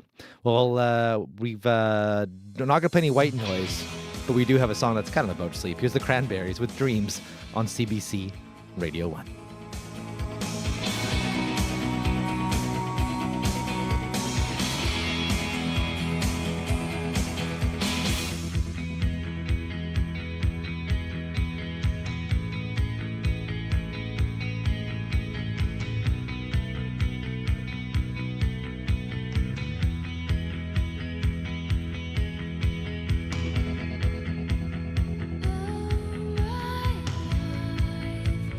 Take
That's the Cranberries with Dreams. And no, you're not dreaming. It is snowing outside in downtown Winnipeg right now. It will be, though, gone very shortly, I would imagine, because it's 2 degrees, but it is going to be a high of 10 today. So let's hope that the snow, that the sun comes out quickly and things start to warm up. And with us now is Scott Reguer with sports and just some more bad news for Winnipeg. So thanks a lot, Scott. Hey, don't shoot the messenger here, Corey. Yes, so I'll break it. We've been talking about it a little bit this morning already, but the Jets, they're not going to be in the playoffs. No, 6-2 loss in Vegas against the Golden Knights made that official. Obviously a disappointing result, Corey, for a team that had high expectations going into the season. For head coach Scott Arniel, that failure is more acutely felt given the role the team was on after the Olympics. It's a terrible feeling. We said at the All-Star break when we had our chance to have our little mini camp and kind of get ready for the stretch run, we wanted to put everything we could into it. And we went from 11 points down to 1 at one time, and it's a tough feeling. I know the guys they're hurting. Everybody, we all want to be in the playoffs. That's what our job is and our role is. And when you get the reality of it, it sucks. Despite missing out on a chance for the Stanley Cup, Corey, there were still bright spots, or have been bright spots this season, including Mark Scheifele, who had an assist and a goal yesterday against Vegas, which gives him 101 points on the season. So that's a new high watermark for the Jets, 2.0 for points in a season. If you're wondering about the first incarnation of the team, the Jets 1.0, Teemu Selanne once had 132 points. Oh, wow. In a season. That was a different era. The goalie pads are smaller. Harder to score these days, you see. Exactly. Well, let's move over to the pool and a controversial decision made by World Aquatics. Yeah, the organization, Corey, has lifted all participation restrictions on athletes from Russia and Belarus, which allows them to compete in international events alongside their national flags, uniforms, and anthems. World Aquatics thus becomes the first major Olympic sports federation to fully reinstate both countries at the senior level since Russia's invasion of Ukraine in 2022. Ukraine's sports minister, Matvey Bidny, says decisions like these make no sense. More than 800 sports facilities was totally destroyed. More than 600 coaches and athletes was killed by the Russians. And why in this moment some sports organization decide that we should allow the Russian flag in our competition in countries in free world? What for? It looks like you want to legitimize this evil. This decision, Corey, would seem to place World Aquatics at odds with the International Olympic Committee. Last year, the IOC lifted restrictions for junior competitions, but continued to require Russian and Belarusian adults compete under neutral status. Some analysts believe this decision could add momentum within the Olympic movement for a full return of Russian athletes ahead of the 2028 Summer Games to be held in Los Angeles. Well, finally here, let's just finish with history on the hard courts. With the 6th pick in the 2026 WNBA draft and their first ever pick, the Toronto Tempo select Kiki Rice, UCLA. The sound, Corey, of Toronto making its first ever selection at a WNBA draft. As you heard, it was used last night to pick Kiki Rice, 6th overall. She was the point guard for UCLA's national championship winning team. And although she's never actually been to Toronto before, she says she's keen to get going. This is a really special opportunity, incredible to be joining a team in its inaugural season, and obviously there'll be a lot of learning from my standpoint, but I think it's also really cool that I'm stepping into a place that has a lot of experience in terms of the people that are already there. There's a ton of experience winning at a high level, so for me to be able to step into that and learn from the people around me is something that I'll value, I'll take pride in, and I think, we have a lot to compete with from day one, and excited to get the process started. And that process is going to have a heavy Australian feel to it. The Tempo are coached by Sandy Brundello, who's an Aussie with 2 WNBA titles to her name. And Brundello watched last night as her team selected 2 players from Down Under in the draft. Forward Saffron Shields at number 26, guard Charlize Dunn at 36. There are also reports, Corey, that a former Australian League MVP is about to sign with the Tempo. You might have heard of her, Kia Nurse, who is a pretty good basketball broadcaster when she's not plying her trade on the court. But she will apparently become the first Canadian to sign with the Tempo this week, and the season starts not too long from now, May 8th. All right. Thank you very much, Scott. You betcha. That's Scott Reguer with your morning sports. Stay tuned here on Information Radio. Got a super interesting story for you coming up. Back in 1920, get this, a Winnipeg man named Lachlan Colley won a bagpiping competition for the third time. Now, decades later, a welder named Ron Schaefer found his trophy in a barn behind the wall in British Columbia, and he's been trying to return it ever since. And then coming up on the show, Ron's going to join us to tell his story, which involves ghosts and a near-death experience. All that coming up after your CBC Winnipeg News. This is CBC News. Good morning. I'm Heather Wells in Winnipeg at 7:30. Yeah, that snow outside. It is snowing for now in Winnipeg, but will actually reach normal today. A mix of sun and clouds this afternoon with a high of 10. More than 100 people in a rural municipality community are choosing to pay out of pocket to see a nurse practitioner. Ian Christie lives in the RM of Oakview, north of Brandon. He is a patient of Michelle Wheel, a nurse practitioner. She opened her own clinic, but as an independent nurse practitioner, is unable to bill the province. Christie says he's willing to pay. For us that don't have family doctors, which is getting to be more and more as we struggle to find doctors to work rural Manitoba, people like Michelle, they're worth their weight in gold.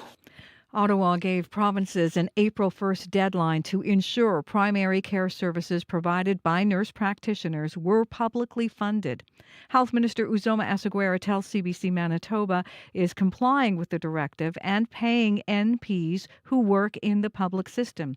They say the province knows nurse practitioners want to do more, adding talks will continue.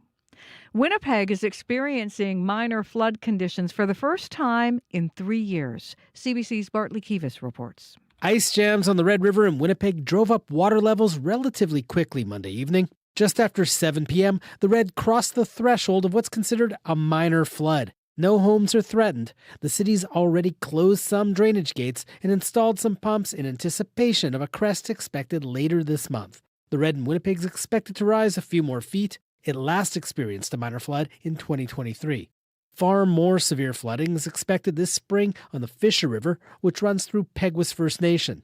Ice jams are also a possibility on the Icelandic River, which flows through Arberg and Riverton in the Interlake. Bartley Kivas, CBC News, Winnipeg. Prime Minister Mark Carney has solidified his hold on power. The Liberals winning all 3 federal by-elections last night. They now have a majority in the House of Commons.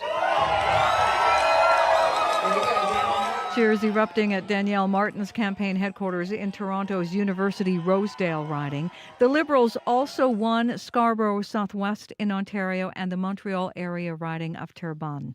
Prime Minister Carney now has 174 seats in the House of Commons, a majority that will allow him to pass legislation without needing votes from the opposition.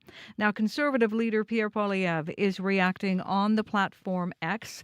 He says the Carney Liberals did not win a majority government through a general election or these by-elections. Instead, he says they have won through backroom deals with politicians who betrayed the people who voted for them. Poilievre, of course, making a reference there to the 5 floor crossers who joined the Liberals. You can hear more reaction on yesterday's by-election wins coming up on World Report at 8. Almost a year after wildfire burned about half of the Manario Trail, the province says it's not sure when or even if the trail will reopen this year. Manitoba Parks says sections of the popular distance hiking trail are still unsafe. It doesn't plan to start removing dead trees and replacing signs along the trail until this summer. The 63-kilometer trail is the most popular distance hiking route in Manitoba. It has been closed since May of 2025. You can hear more on this story coming up in this next half hour right here on Information Radio. Transport Canada wants to know if you think headlights are too bright. Now, new LED lights at cooler light temperatures have been glaring as an issue among some drivers. This survey wants to hear from pedestrians and cyclists as well as drivers. The survey is open until Monday on the Transport Canada website. Well, the Winnipeg Jets are out of the playoffs. Side of the net, they score! Jammed in the power play by Velarde. The Jets are on the board.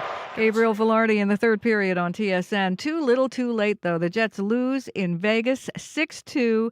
Coach Scott Arniel says it's a terrible feeling. The guys they're hurting. Everybody, we all want to be in the playoffs. That's what our job is and our role is. And when you get the reality of it, it sucks. Winnipeg now with just 2 games left. First is tonight on the road against the Utah Mammoth, then back home for the final game of the season against San Jose. You can find the latest news updated throughout the day. All you have to do is head to cbc.ca/Manitoba. I was looking out at the snow while you said that, and I thought, that's really sad. So much sadness this morning. I'm feeling a lot of feelings right now. Yeah. But you know what? There's hope, though. Abby's going to tell you with this snow because it's not going to last. No, it'll all be gone very, very shortly. Thank you very much, Heather. Thank you. That's Heather Wells at the CBC News Desk. Well, let's get to it, Abby, with the good news. We see there's snow, but how does it get better? Well, Corey, if you look out your window, let's say around 9-ish, you should start seeing the sun take over. But for now, we will be dealing with this condition from cloudy to this messy transition of flurries hitting us and then some sunshine as we get into the afternoon. Though up north, we're seeing snow come that way. For the Red River Valley region at this time, Winnipeg, we're experiencing these flurries and we might get to see light rain in the mix at some point. Currently, 2 degrees at the Forks.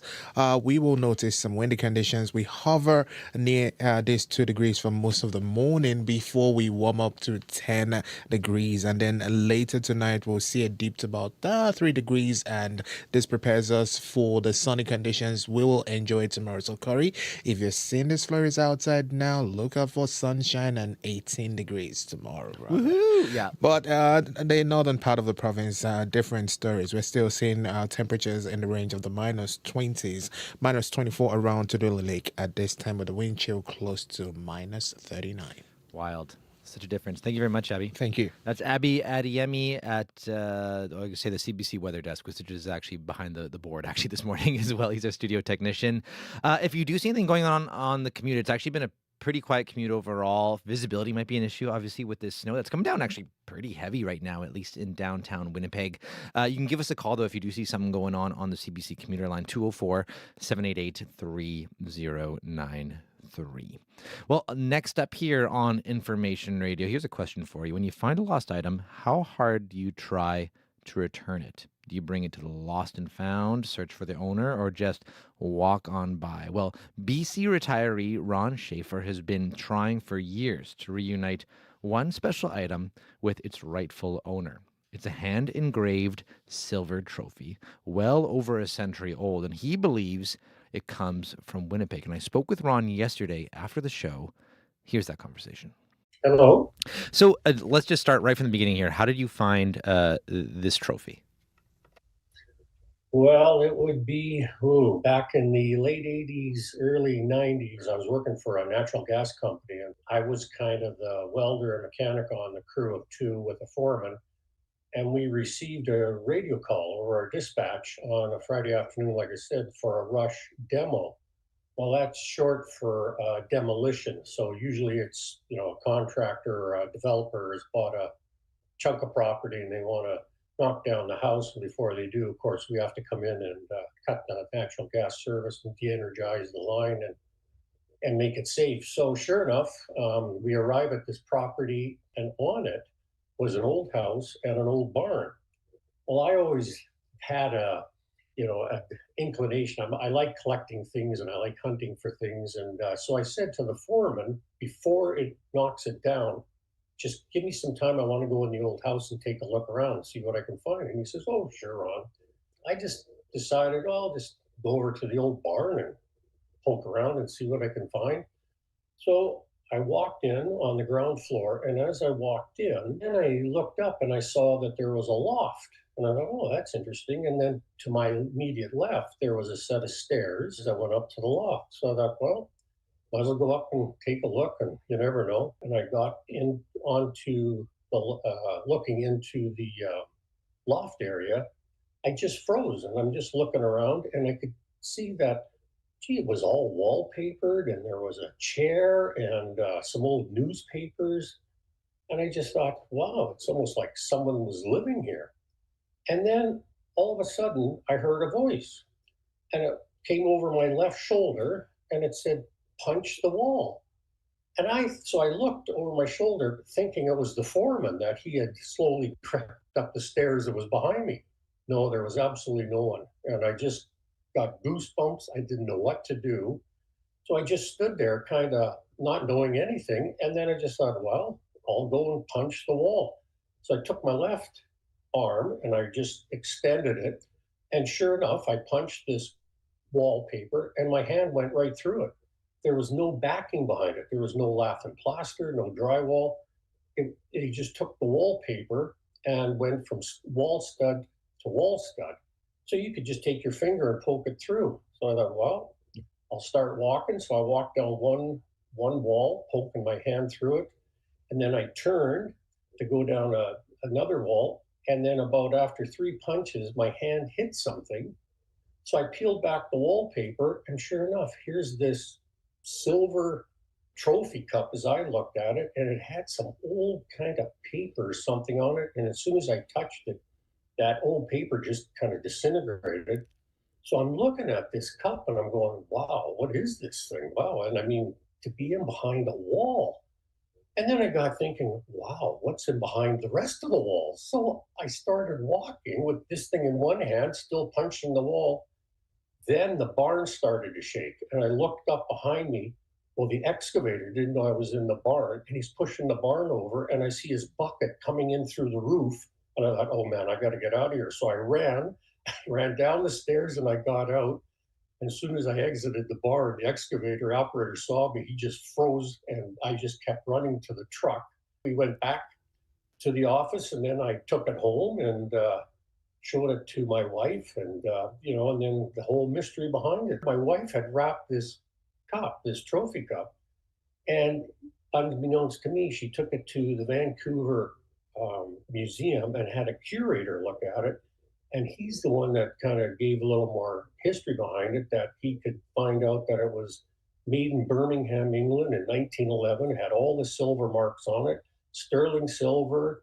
And then it had a stamp on the bottom of it that said Winnipeg. It was shipped to Winnipeg.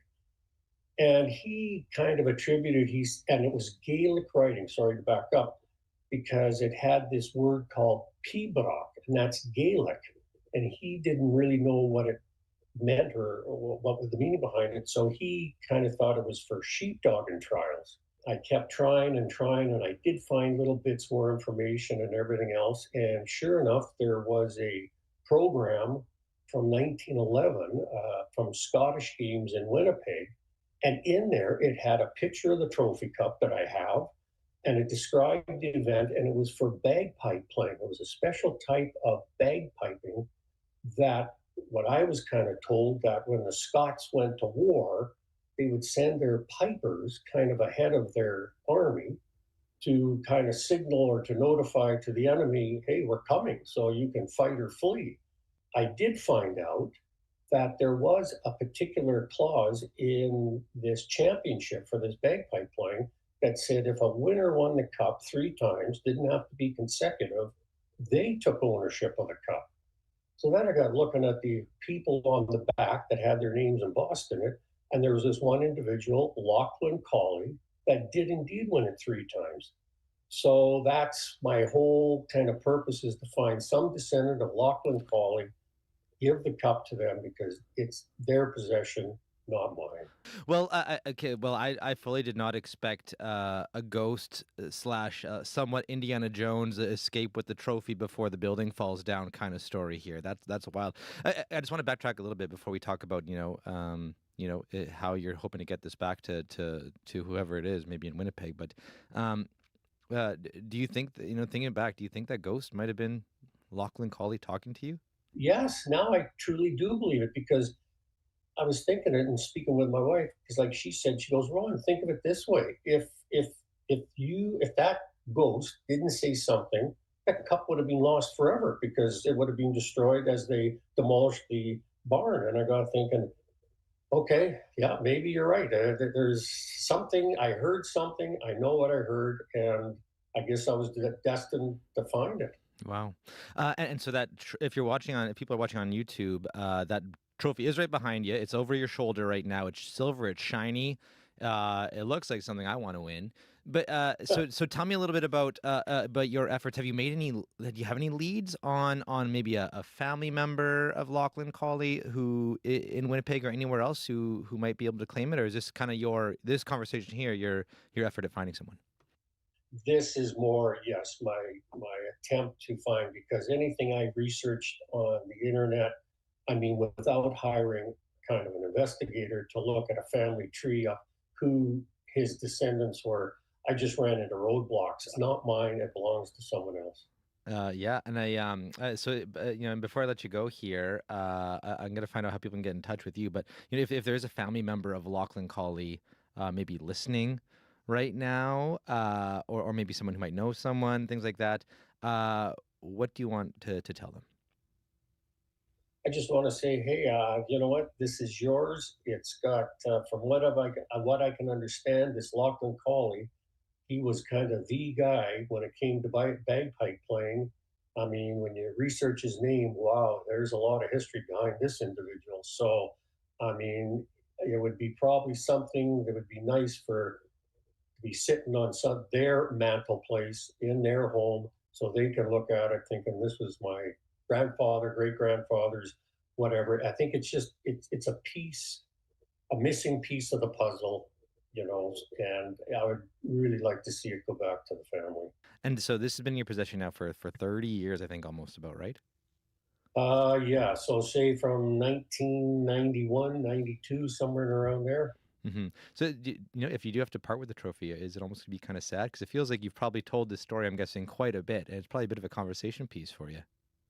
Oh, it is. When people walk into the house, they see this thing, especially after I've polished it up or something. Of course, they go, "What is that?" And where did you get it? And then when of course you tell the story, there's eyes that are rolling, and they think I've kind of manufactured the story. And I go, "No, this is the truth." And so, yes, it would be a little sad at this end for it to go, but on the other hand, I'd be very happy to see it go.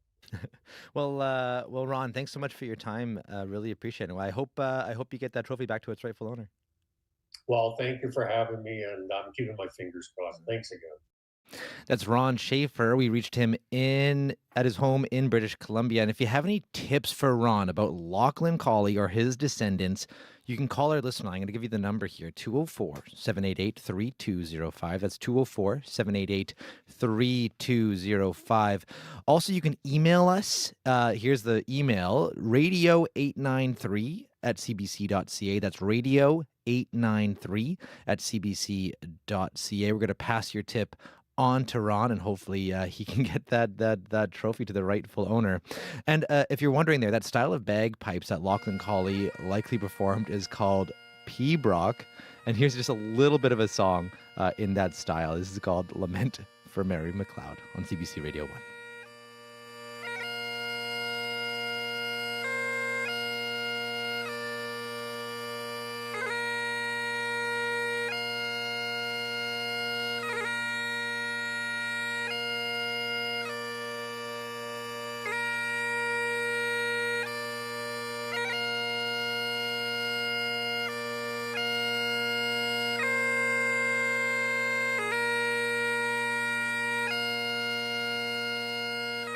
Local news is in decline across Canada, and this is bad news for all of us. With less local news, noise, rumors, and misinformation fill the void, and it gets harder to separate truth from fiction.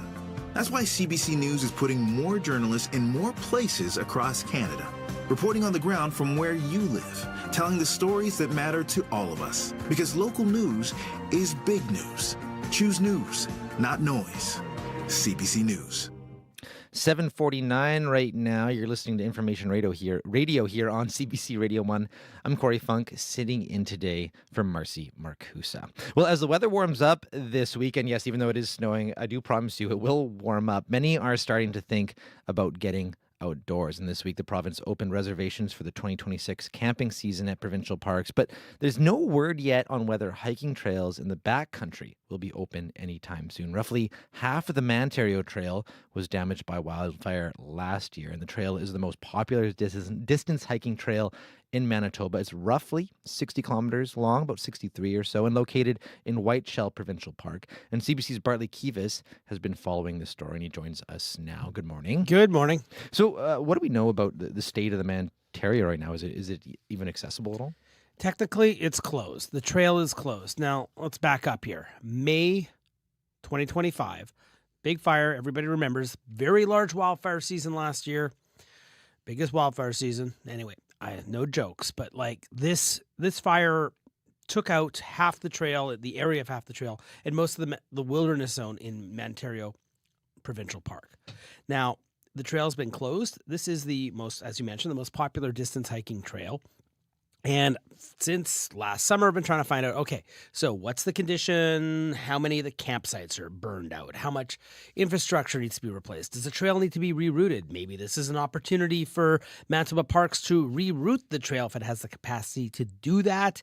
Anyway, yesterday, Manitoba Parks, through a spokesperson at the province, said that they still don't know if it'll be open this year, or even if part of it will be open or all of it, but they have a initial assessment about the trail. Some areas are very badly burned. There's a lot of deadfall. I mean, for those who don't know, and everyone who goes outside knows this, that when there are dead trees standing around, you can't camp near them. If the wind can blow them down, it presents a huge danger to human health. But there's also a navigational problem when you've got the deadfall down all over the trail. It's difficult to follow. If you've ever been someplace in a recent burn or a blowdown, even a place you know very, very well, it can be difficult to follow. And it takes a lot of work to step over trees and around trees. Even a couple of trees down can add some navigational problems. Yeah, about 10 years ago, actually, my dad and I hiked the Manario. It was actually just a few days after a forest fire. They had reopened it after that. It was on the southern end of it. And what was actually interesting is that the trail itself, like, it was all black, and all the trees, the bottom of the trees were all burnt. It was like kind of apocalyptic looking. But the trail itself was lined with ferns and lady slippers right through its portion. Obviously, it probably wasn't to the extent now, but can you just give us an idea of what? Because so it opened actually a few days after fire crews put it out. But no, I can't tell you what it looks like because as technically people have been allowed into the wilderness zone in general, but not along the trail. I mean, I'm sure some people have walked it. I mean, we have a picture this morning on our website of the brand new bridge that was built over the Whiteshell River at the southern portion of the trail. That was something that seems to have been in the works before the fire. Somebody clearly walked in there, but it is no. I couldn't tell you. This is a big deal given the fact that the explosive popularity of outdoor pursuits that happened during the pandemic. We haven't had a program of trail creation to meet that increasing demand. Like the last time I walked the Manario Trail in 2020 was during the first year of the pandemic. It was so busy. It was like camping at the Folk Fest. Well, no, not quite, but there were 35 people at every campsite. There were mice all over the tents at Marion Lake. There's a lot of human usage there. It's you look at other provinces, parks regulate entrance to the backcountry. They'll do it both for safety and for revenue. They charge a park entry fee. They charge a daily usage fee. They do that in Quetico Park and Woodland Caribou Park in Ontario. National parks do that on the busiest trails. I mean, you need a permit to hike the West Coast Trail in BC, and they limit the numbers of people that go in, and they give everybody an orientation so they know exactly how difficult it is. Manario Trail is not the most difficult trail, but it is strenuous, and some people pack too much. It's not like there are people who will do this 63-kilometer trail up and down through the Shield, and it'll be the first distance trail they've ever done when they haven't even gone on an overnight and don't realize they shouldn't be carrying, I don't know, a heavy cast iron pot or pan in their.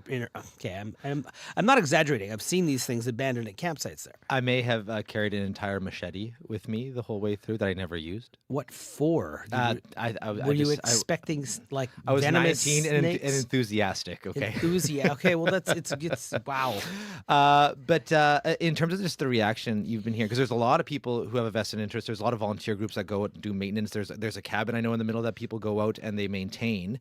What have you been hearing from people who use the trail and have a vested interest in the trail itself? Well, yesterday I spoke to Peter Panufnik, and he is with the Manitoba section of the Alpine Club of Canada, and he went in on a sanctioned visit into the wilderness zone, not along the trail, but he skied in and led a group to Manario Lake to Manario Cabin, and he reported that, there's greenery amidst burnt-out areas. The cabin is fine. The cabin that's run by Nature Manitoba is fine.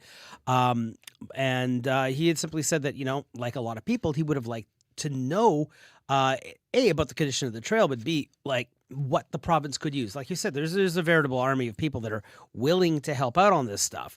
Again, it's not that easy to coordinate things, and perhaps there'd be liability issues. Now, I don't know, because the province didn't provide an interview, just a statement yesterday.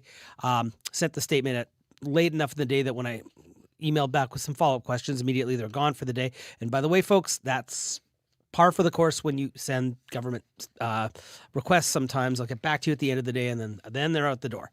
And that's the environment we're living in many, many places in the Western world. This is not a story of huge importance to democracy, but people like this trail. Right. So at the end of the day, what do you know about when it might open potentially, and what did the province actually say? The province said they have an initial assessment. There's some areas with a big blowdown, as I mentioned. They don't know if some or all of it will be open this year. They haven't made those decisions. So if you're thinking of going, make other plans. There are other distance trails in the province. People are familiar with the Epinick Creek and Newfoundland Trail system in Spruce Woods Park. It typically dries out before anywhere else because of the sandy soil in Spruce Woods Provincial Park. Riding Mountain has some longer trails. If you want to go as far east as Pukasaw National Park in Ontario on the east side of Lake Superior, there's a 60-kilometer trail. You got to take a ferry boat to the end and walk back, or you can go down and up. It's the same distance as Manario Trail, but a bit more difficult.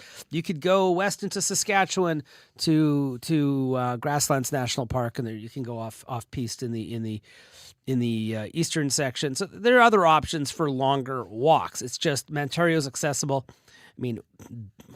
I don't think it's unfair to say that the province could use a few more distance trails, but again, it requires coordination and resources, and also it's not an easy. It's not something that the province has been. Parks, you look, they're expanding the trailer parks, and they're improving the sewage systems in parks. But we have seen just a lot more people. I was counting people on that trail in 2020, and I was like, how many people am I seeing here on this weekend? And I saw more than 100. I stopped counting, like going north to south that time. I think it was the 5th time I walked that trail.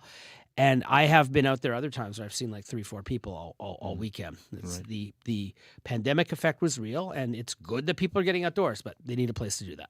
Well, we'll leave it there, Bartley. Thanks for your time. You're more than welcome. Bartley Kives is a reporter with CBC. You can read more on this story on our website, cbc.ca/Manitoba. It is 7:57 right now. Let's check in with Heather Wells with a look at news headlines. Good morning. Well, a nurse practitioner in rural Manitoba is charging for medical appointments. Michelle Wheel has more than 100 patients in the RM of Oakview, north of Brandon. She opened that clinic, she says, to give people in the Prairie, outside the Prairie Mountain Health Authority, better access to health care. One of her patients says he's happy to pay because family doctors are so scarce. And despite this snow we're getting this morning, there will be no whiteout for Winnipeg. The Winnipeg Jets missed the playoffs after losing to Vegas 6-2 last night. Coach Scott Arniel says it's a terrible feeling. We'll hear more in our next local news coming up at 8:30. Thank you very much, Heather. Stay tuned here on Information Radio. Last night, as you've been hearing in the news, a Liberal secured a majority government with a sweep of 3 by-elections. We're going to get reaction from 2 former Manitoba MPs, a Liberal and a Conservative. of what they think of those results and what it means for both their parties. That's all coming up here on Information Radio. I'm Corey Funk, sitting in for Marcy Marcusa. We'll be back after World Report. Stay tuned.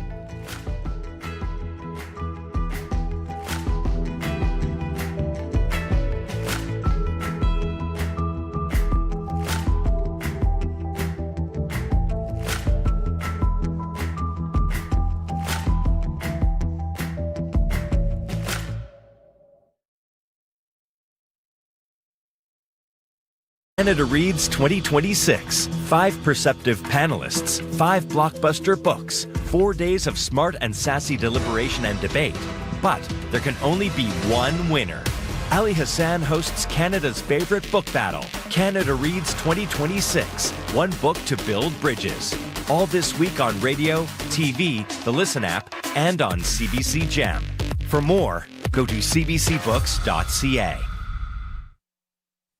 The CBC News is next. Coming up in half an hour, it's The Current with Matt Galloway. Writing a novel is a solitary pursuit, but now there is controversy as some authors are turning to AI to do the writing for them. What do AI books mean for reading? We'll speak with 3 real authors coming up on The Current. This is World Report.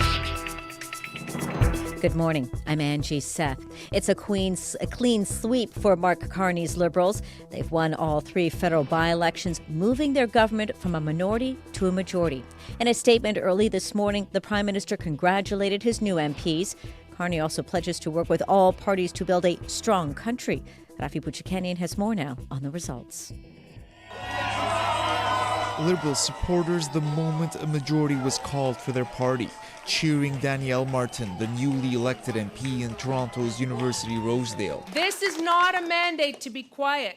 It is not a mandate to take our time. It is a mandate to get to work. In Scarborough Southwest, Dolly Begum, once the Ontario NDP's deputy leader, now changing partisan stripes as she moves from provincial to federal politics. Tonight, we celebrate a new beginning. But these 2 Toronto ridings are Liberal strongholds.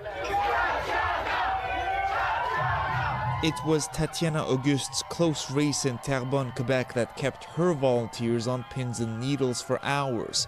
She won by a single vote in last year's general election, pushed back to the polls by a Supreme Court decision. Terrebonne, elle est à la table des décisions en ce moment.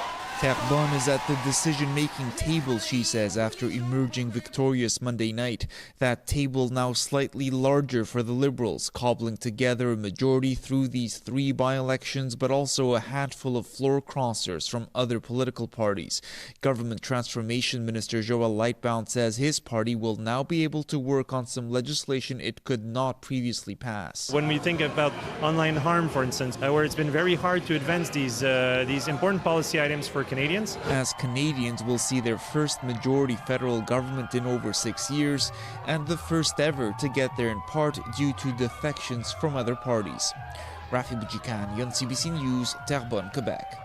Meantime, Pierre Poilievre is downplaying the Liberals' success. In a statement on social media, the Conservative leader says the Carney Liberals relied on backroom deals instead of a general election to get a majority government. He accuses opposition MPs who crossed the floor of betraying the people who voted for them. 4 of the 5 floor crossers were from Poilievre's Conservative Party. Well, it's been less than 24 hours since the U.S. began its blockade of the Strait of Hormuz. U.S. President Donald Trump made the announcement after weekend peace talks failed to reach an agreement. Iran has maintained control of the pivotal waterway since the war began, blocking most traffic. U.S. Vice President J.D. Vance tells Fox News that is an act of economic terrorism. They basically threatened any ship that's moving through the Straits of Hormuz. Well, as the President of the United States showed, 2 can play at that game. And if the Iranians are going to try to engage in economic terrorism, we're going to abide by a simple principle that no Iranian ships are getting out either. U.S. President Donald Trump has vowed to destroy any Iranian warships that get near the U.S. blockade. Iran's ambassador to the UN calls that a grave violation of Iran's sovereignty. Meantime, ambassadors from Lebanon and Israel are expected to meet in Washington today. These will be the first direct talks between the 2 countries in decades. Israel is continuing to attack southern Lebanon as it targets the Iran-backed militant group Hezbollah. Our correspondent Chris Brown has more from Beirut. An excavator rips down crumbling walls from a Beirut building destroyed by Israel in a massive missile and rocket attack last week.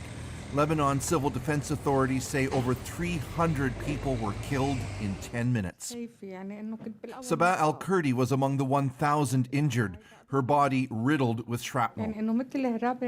She says she fled her home in southern Beirut after an Israeli evacuation order, but the bombing followed her, and now she's perpetually terrified. Her doctor, Wael Jarouche, says the lack of hope that this war will end has left countless others feeling despondent. Depressive, devastating, we're drained. Today's talks in Washington offer a sliver of hope, but not much. Hezbollah chief Naim Qassem called the meeting pointless and urged it be cancelled. And as he returned from a battlefield visit, Israeli Prime Minister Benjamin Netanyahu spoke about what he called Hezbollah terror villages near Israel's northern border being flattened, and he offered no indication of any let-up. Lebanon's government, which badly wants a ceasefire, and Israel have divergent goals that will be hard to reconcile, but U.S. involvement could help as the Trump administration looks for a rare diplomatic win. Chris Brown, CBC News, Beirut. The family of a Canadian man killed in Lebanon says he died rushing to help someone. They say Hassan Hadar died in a drone attack in southern Lebanon. Here is his sister. There are no words that can describe the pain that this has caused us. Myself and Hussein and Hassan were only a year apart in age. We grew up inseparable. Hadar was a resident of Windsor, Ontario. He was married and the father of 5 children. In a statement last evening, Foreign Affairs Minister Anita Anand offered her condolences to the family. British Columbia is marking a tragic anniversary. 10 years ago today, it declared a public health emergency over the toxic drug crisis. And despite continued efforts, it is still an emergency situation. The BC Coroner's Service says nearly 2,000 people died from the crisis just last year. CBC's Caroline Bargut has that story. There is no one measure that will solve this. Dr. Bonnie Henry is British Columbia's provincial health officer. A decade ago, BC's government declared a public health emergency to address drug overdose deaths. That allowed it to use special powers to link data from medical systems to get a sense of who was dying and from what. So we're not seeing injection as much anymore. We're seeing people who ingest or inhale or smoke drugs. So we need to modify how we are supporting people when they do that. More than 18,000 British Columbians have died of a drug overdose over the past 10 years. People working in the trades, men and Indigenous people continue to experience a disproportionate number of overdoses and deaths. Dr. Bernie Pauley is a scientist and researcher from the University of Victoria. She says providing users with a safer drug supply was shown to be effective at preventing deaths, but instead of scaling up the initiative, it's been cut back. These failures of implementation are often a result of fear driven by stigma and moral panic by those who wish to gain from the history of prohibition in this country. Government officials say we must remove the stigma from drug addiction because when people can openly talk about their drug use, there's opportunity for intervention. The province says it's worked to expand and strengthen mental health and substance use services, from prevention, early intervention, and aftercare. But the problem persists. Caroline Bargut, CBC News, Vancouver. Pop star Katy Perry, the current girlfriend of Justin Trudeau, is being publicly accused of a sexual assault. The allegations come from Australian actress Ruby Rose. In a series of online posts, Rose says the incident happened at a nightclub in Melbourne almost 2 decades ago, and she says she's now spoken to police. A representative for Perry denies the allegations. They say Rose has a history of making accusations that have repeatedly been denied.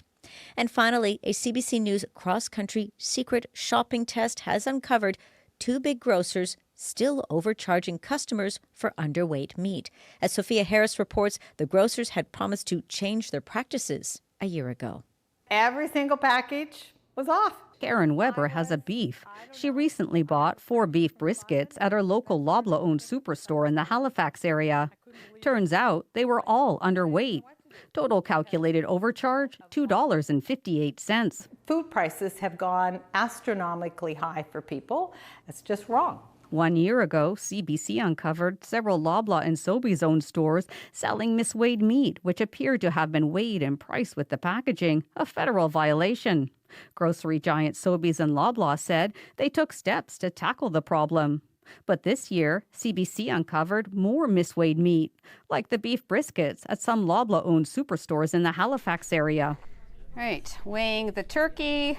At Sobeys affiliated stores, CBC found underweight poultry at 2 Safeways and a Thrifty Foods in North Vancouver. Plus, underweight organic chicken at 2 Farm Boys in the Toronto region. Obviously, these retail stores are not to be trusted, that the weight on the package is accurate. Terry Lee is a former inspector with the Canadian Food Inspection Agency.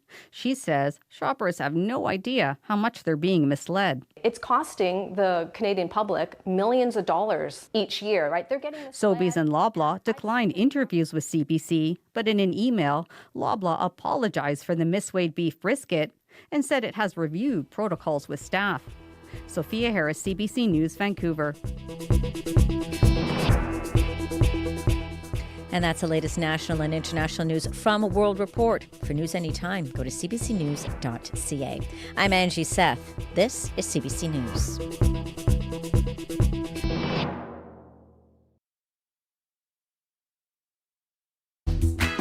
Good morning, Manitoba. You're listening to Information Radio here on CBC Radio 1, 89.3 FM, 990 AM, and everywhere on the CBC Manitoba YouTube page. I'm Corey Funk, in for Marcy Marcusa.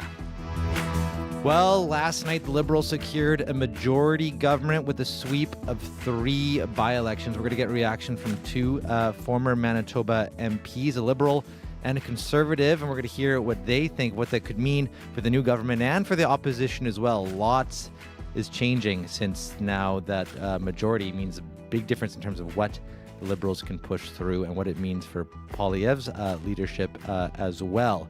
So lots to talk about there.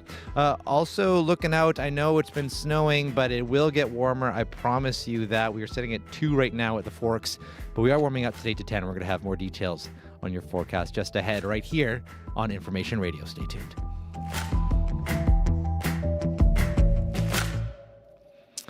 $8:11 right now. Let's check in with Heather Wells with a look at news headlines. Good morning. Well, more than 100 people in a rural Manitoba community are choosing to pay out of pocket to see a nurse practitioner.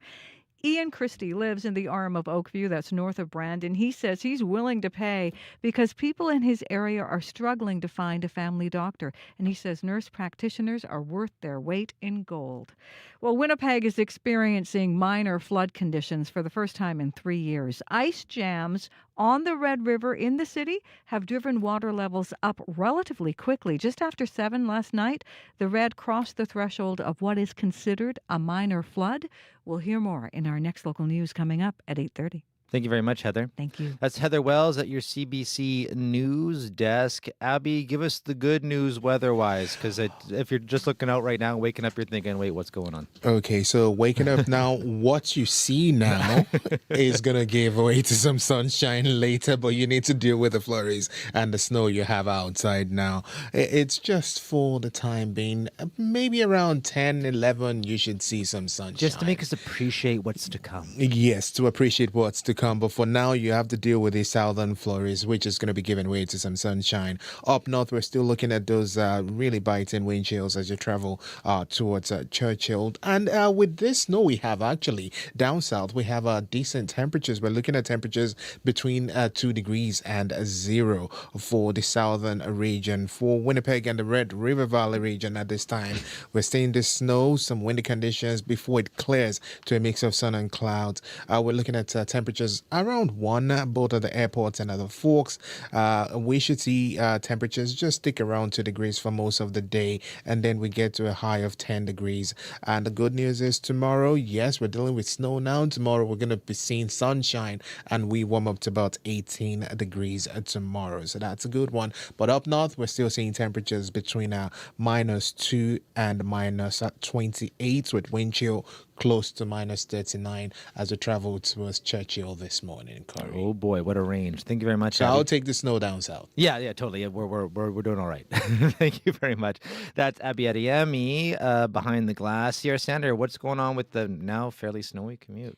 Yeah, so that might be something you want to keep an eye on if you are just hopping into your vehicle this morning there. Keep an eye out or be wary of those slick roads that were now slick roads, I guess, because of that precipitation that's coming down right now. Just got a call from Anne during the news there. She gave me a call about a multi-vehicle collision at Grant and Lilac going west. So she said that there was one on the boulevard and it looked like the other two were going to be, it looked like they were also kind of tied up there. She did say that there were no emergency vehicles on scene quite yet. People just kind of getting their bearings, milling around a little bit. But the right lane, she said you can get around there, but just be careful of that and be aware of that situation. So multi-vehicle collision at Grant and Lilac going west. Still a little bit of time left in the show, so if there's something that has popped up on your commute that you want to let me know about, the number to call is 204-788-3093.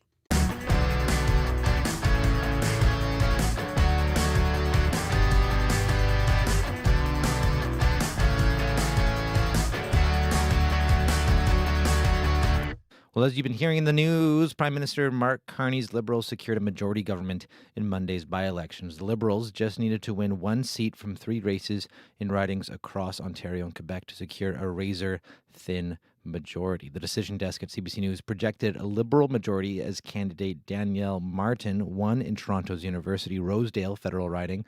Here's CBC's chief political correspondent Rosemary Barton delivering that news last night. We are ready to call a riding in Toronto, which means we are ready to make the call.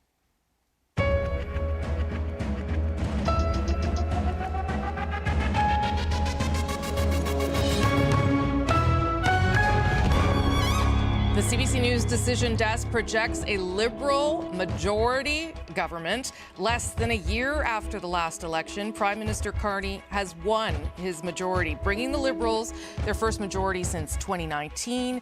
It is, at this stage, the slimmest of majorities, cobbled together through those 5 floor crossers and now this riding, and that is the riding of University Rosedale. There you go. Danielle Martin, a well-known figure in the riding of University Rosedale. She has been elected by the CBC News decision desk, which means that her win has brought Mark Carney a majority government less than a year after he won that election. This is a significant moment for the Prime Minister, certainly for Dr. Danielle Martin, and for the Liberal Party, who has now brought itself up from almost non-existence more than a year ago to forming that first majority in 2019. Well, there you have it. That is CBC's chief political correspondent, Rosemary Barton, calling a Liberal majority government yesterday night. So the wins, let's just catch you up here. The wins in Toronto and Quebec bring the Liberals up to 174 seats.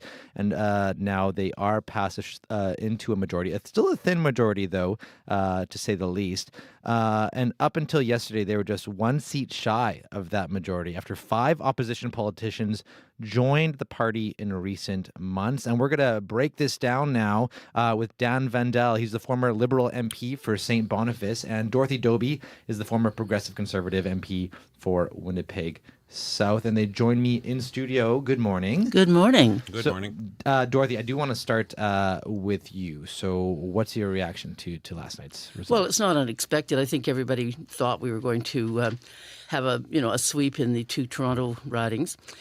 Quebec was interesting. It took a little bit longer. I was asleep before they got the final results. And I think probably the Bloc is feeling a little bit down today. I mean, for us, we expected it. And Dan, what do you think? I think it was an excellent evening for the Liberals. A majority. Finally, we've got a majority. And I think we need solid, consistent leadership for the world that we live in today. The world order has changed with all the Trump madness and craziness, and there's a lot of work to do both inside of Canada as a country to help Canadians and outside of Canada to build the coalitions and the lessen our dependence on the United States. That can be done a lot more effectively and efficiently with a majority government. So what does this mean now in terms of legislatively for Carney's government? It means that when bills come forward, we have more consistency and can get them approved in a faster manner. That's especially important for committees. Most bills go to committees where they're debated and either amended, changed, or kept as is, made better. It avoids all of the delay tactics that the Conservatives are very good at. It basically gives us a majority on committees so we can expedite that process, and it gives us the tools to put limits on the amount of time that we discuss on a bill and actually invoke closure when it's time to move forward and not finally make a decision. So the internal machinations of government, I think there's going to be a great improvement. One thing I'm thinking about, though, in terms of the internal machinations, is that Carney had to build a pretty wide tent to make this happen politically. Of course, now that tent, it spans from social conservative Marilyn Gladue, who crossed the floor for it, to Lori Idlib, who is a former NDP. Having that wide of a political spectrum within the Liberal caucus, how is that going to impact things? Could that actually pose a potential challenge for the Liberals in terms of coming to consensus around legislation? Well, it could. Liberals have the party has been historically known as a big tent party, where the party attracts people with quite a diverse range of views. But I think the magic of politics is to attract all kinds of people with all kinds of values and perspectives, have those internal discussions, and come to an agreement on how the party and the government, in this case, moves forward. And that's the magic of the political process, and nobody does it better than the Liberal Party. Dorothy, I want to talk about your party first, but what do you think it's actually going to mean for the Liberals to have a bunch of former Conservatives now in the fold helping to move legislation forward? I think it's going to be very interesting. The dynamics within that caucus must be quite interesting. Probably right now everybody's sort of waiting and seeing and trying to find out where the chips will fall. Previously, when it was a minority, there wasn't that people were focused on other things. Now there's going to have to be a focus on accountability by the government. Less accountability because they don't get held up in committee and things like that. But within the caucus itself, there's going to be some rivalries. There's going to be some dissension, especially if some of the newcomers are shown favors. And that's happened before. In the previous government, one of the former Liberals told me that when Chrystia Freeland came in, they sent her right to the top, and everybody was very, very upset and resented that a lot. So I think that Mr. Carney is going to have to be careful about how he hands out these preferments, because he can't afford to have any kind of disagreement within his caucus. He's got a very tight majority. And what about for your party in general, the Conservatives? What do you think this says going forward? It was so on top of these floor crossings, there was a sweep yesterday, which we expected, of course, more or less. What do you think it says about Pierre Poilievre's leadership going forward now? Nothing really. I think it's really interesting. I've never seen an opposition party get as much attention from the media as we have through Pierre Poilievre. It's kind of flattering in a way. He's out there doing his job. I spoke to him the other day, and I said, I'm thinking of you. He said, I'm off to BC. I'm great. He's a big boy. He's been at it a long time. He understands how these things work. And it's our job now to hold the government to account until it's time for them to depart. So there is a report in the Globe and Mail that says sources have told them as many as 8 opposition MPs, Conservative and NDP, are being courted to also potentially cross. How much stake do you put in that report? I'm sure they are trying. And I don't think a lot of people would probably agree that it's not, not really kosher to do that kind of thing. But I'm sure that the Liberals are looking for a stronger majority because they are, somebody gets sick, somebody can't show up, all sorts of things can happen. Somebody could cross the floor. Some of the members of the Liberal Party want to actually, leave and go and do something else. So that's a tight majority. It's very fragile. I just think there's a lot yet to be seen. And speaking of that, Dan, I want to bring in that it is still a slim majority. So what could that mean for the party? Well, that's the challenge, is that a majority of 2 or 3 is not a huge majority. I think what's really the glue that keeps everything together is the popularity of Mark Carney. Right now, it's quite incredible. The other big story last night was that the Conservatives really did badly in all 3 elections. If you combine the total vote count of all 3 elections, roughly 10,000 people voted for the Conservative Party in all 3 ridings. If you couple that with the fact that 15, 16 months ago, Poilievre had a 20-point plus lead and the party had a 20-point plus lead, they not only blew that to what is now a majority government, but Pierre Poilievre lost his own seat in government. And that's really striking to me as an MP and a city councillor who's been elected 7 times. It's the people who know you the best, the closest, are your own constituents. And then when they say, we don't want you anymore, that has all kinds of red flags associated to it. Now that the Liberals have a majority government, we're solid for another 3 years. And there's a lot of MPs there that have been there for 10 years. People like Michel Rempel, people like James Bazan, and there's dozens and dozens of others that have been there for 10 years. So I think the party has some reckoning to do, and I wouldn't be surprised if the knives come out. I'm guessing you're going to want to respond to that there, Dorothy. Well, I'm kind of laughing about the whole thing with regard to the. I always laugh at you, Dan. With regard to what happened in the Ottawa riding that Mr. Poilievre was where he lost his election. I talked to Bill Blair's wife a couple of months before the election. She said he's the most popular guy in the whole riding, and when he shows up anywhere, there are lineups to say hi and get his autograph. But the riding boundaries changed. It made a significant difference to what happened to him there, and there was this huge wave of excitement about Mr. Carney, lots of fear about what would happen with Mr. Trump. So there were a lot of mitigating circumstances. I don't hold that against him. It can happen to anybody, and there was a lot of focus on getting rid of him by the Liberals. This is the part that's so fascinating to me. Why are the folks on the other side of the aisle so interested in Mr. Poilievre? They focus on him interminably. Because he blew a 20-point lead. I've never seen an opposition leader get so much attention. And as I said, it can be a little bit gratifying.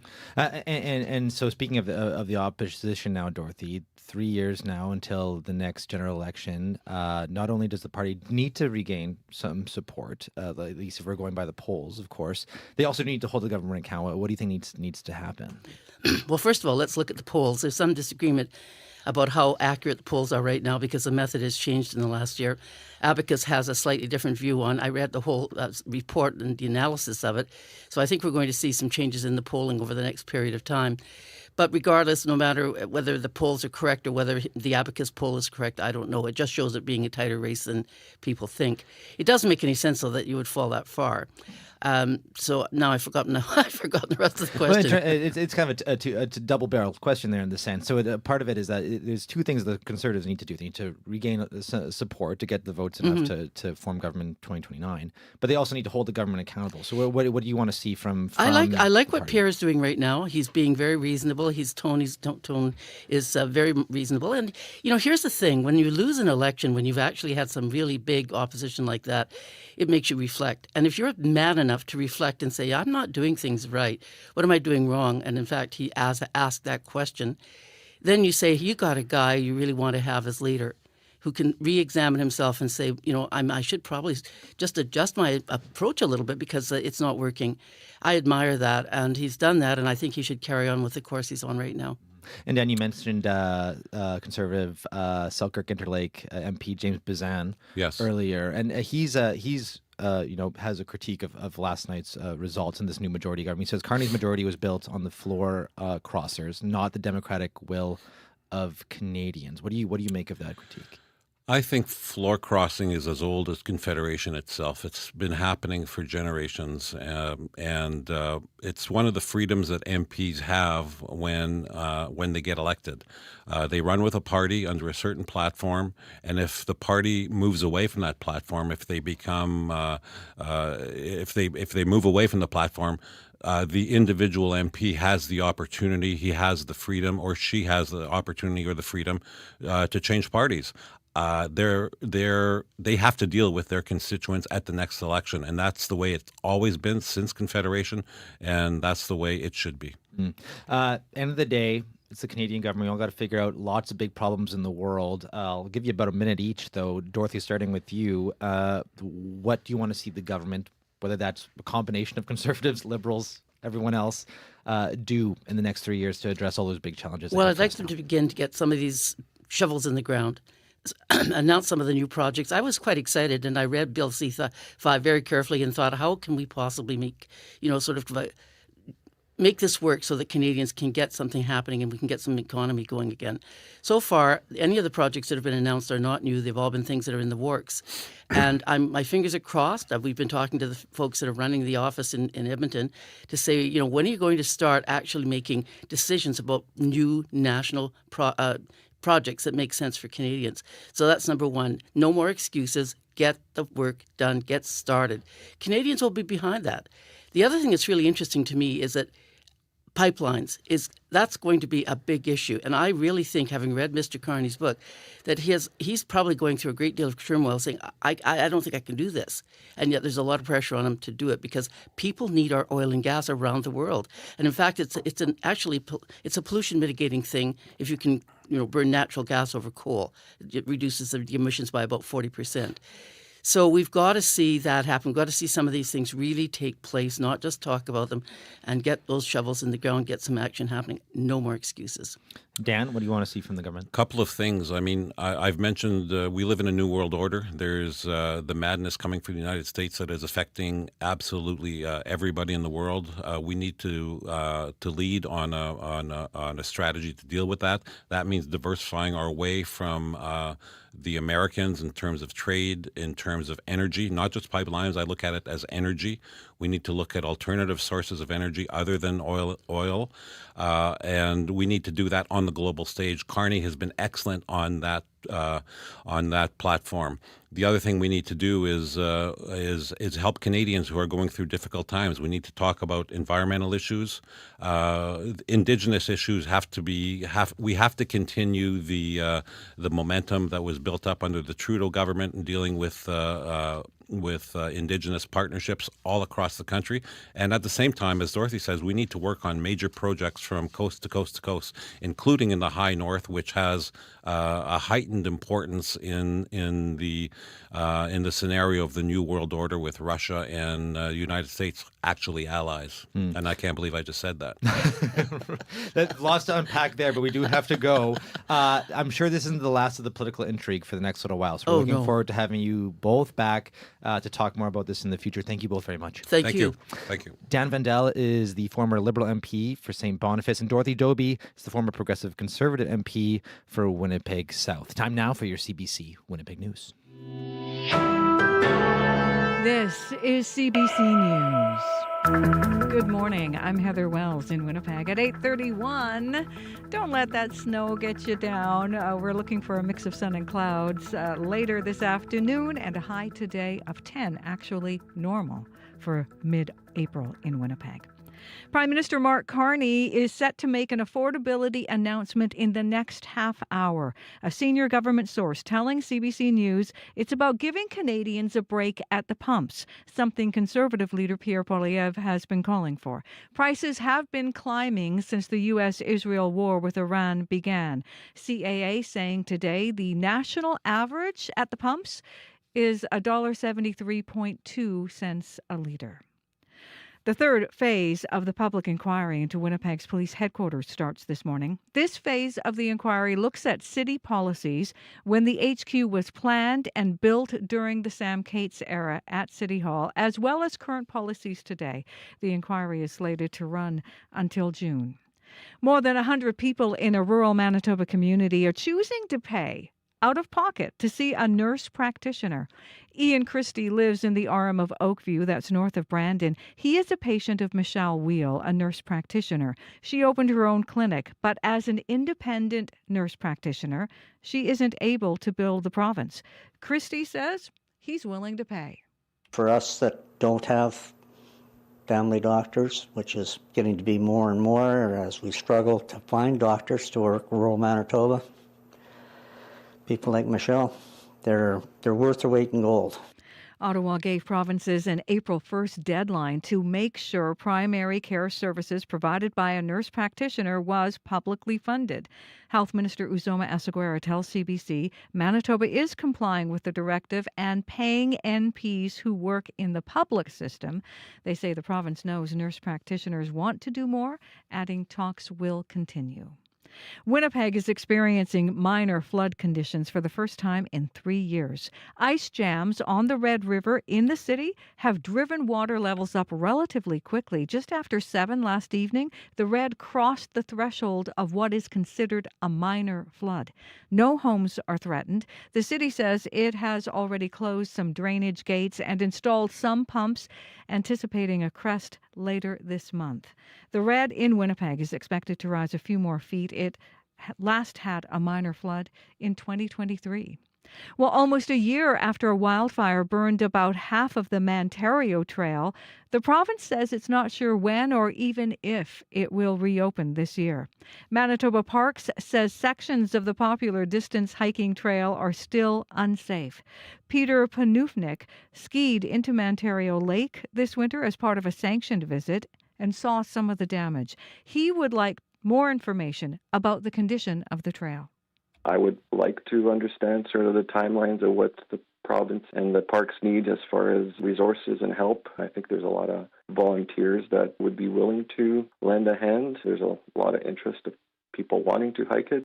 The province says the removal of dead trees and the replacement of signs along the trail may not start until this summer.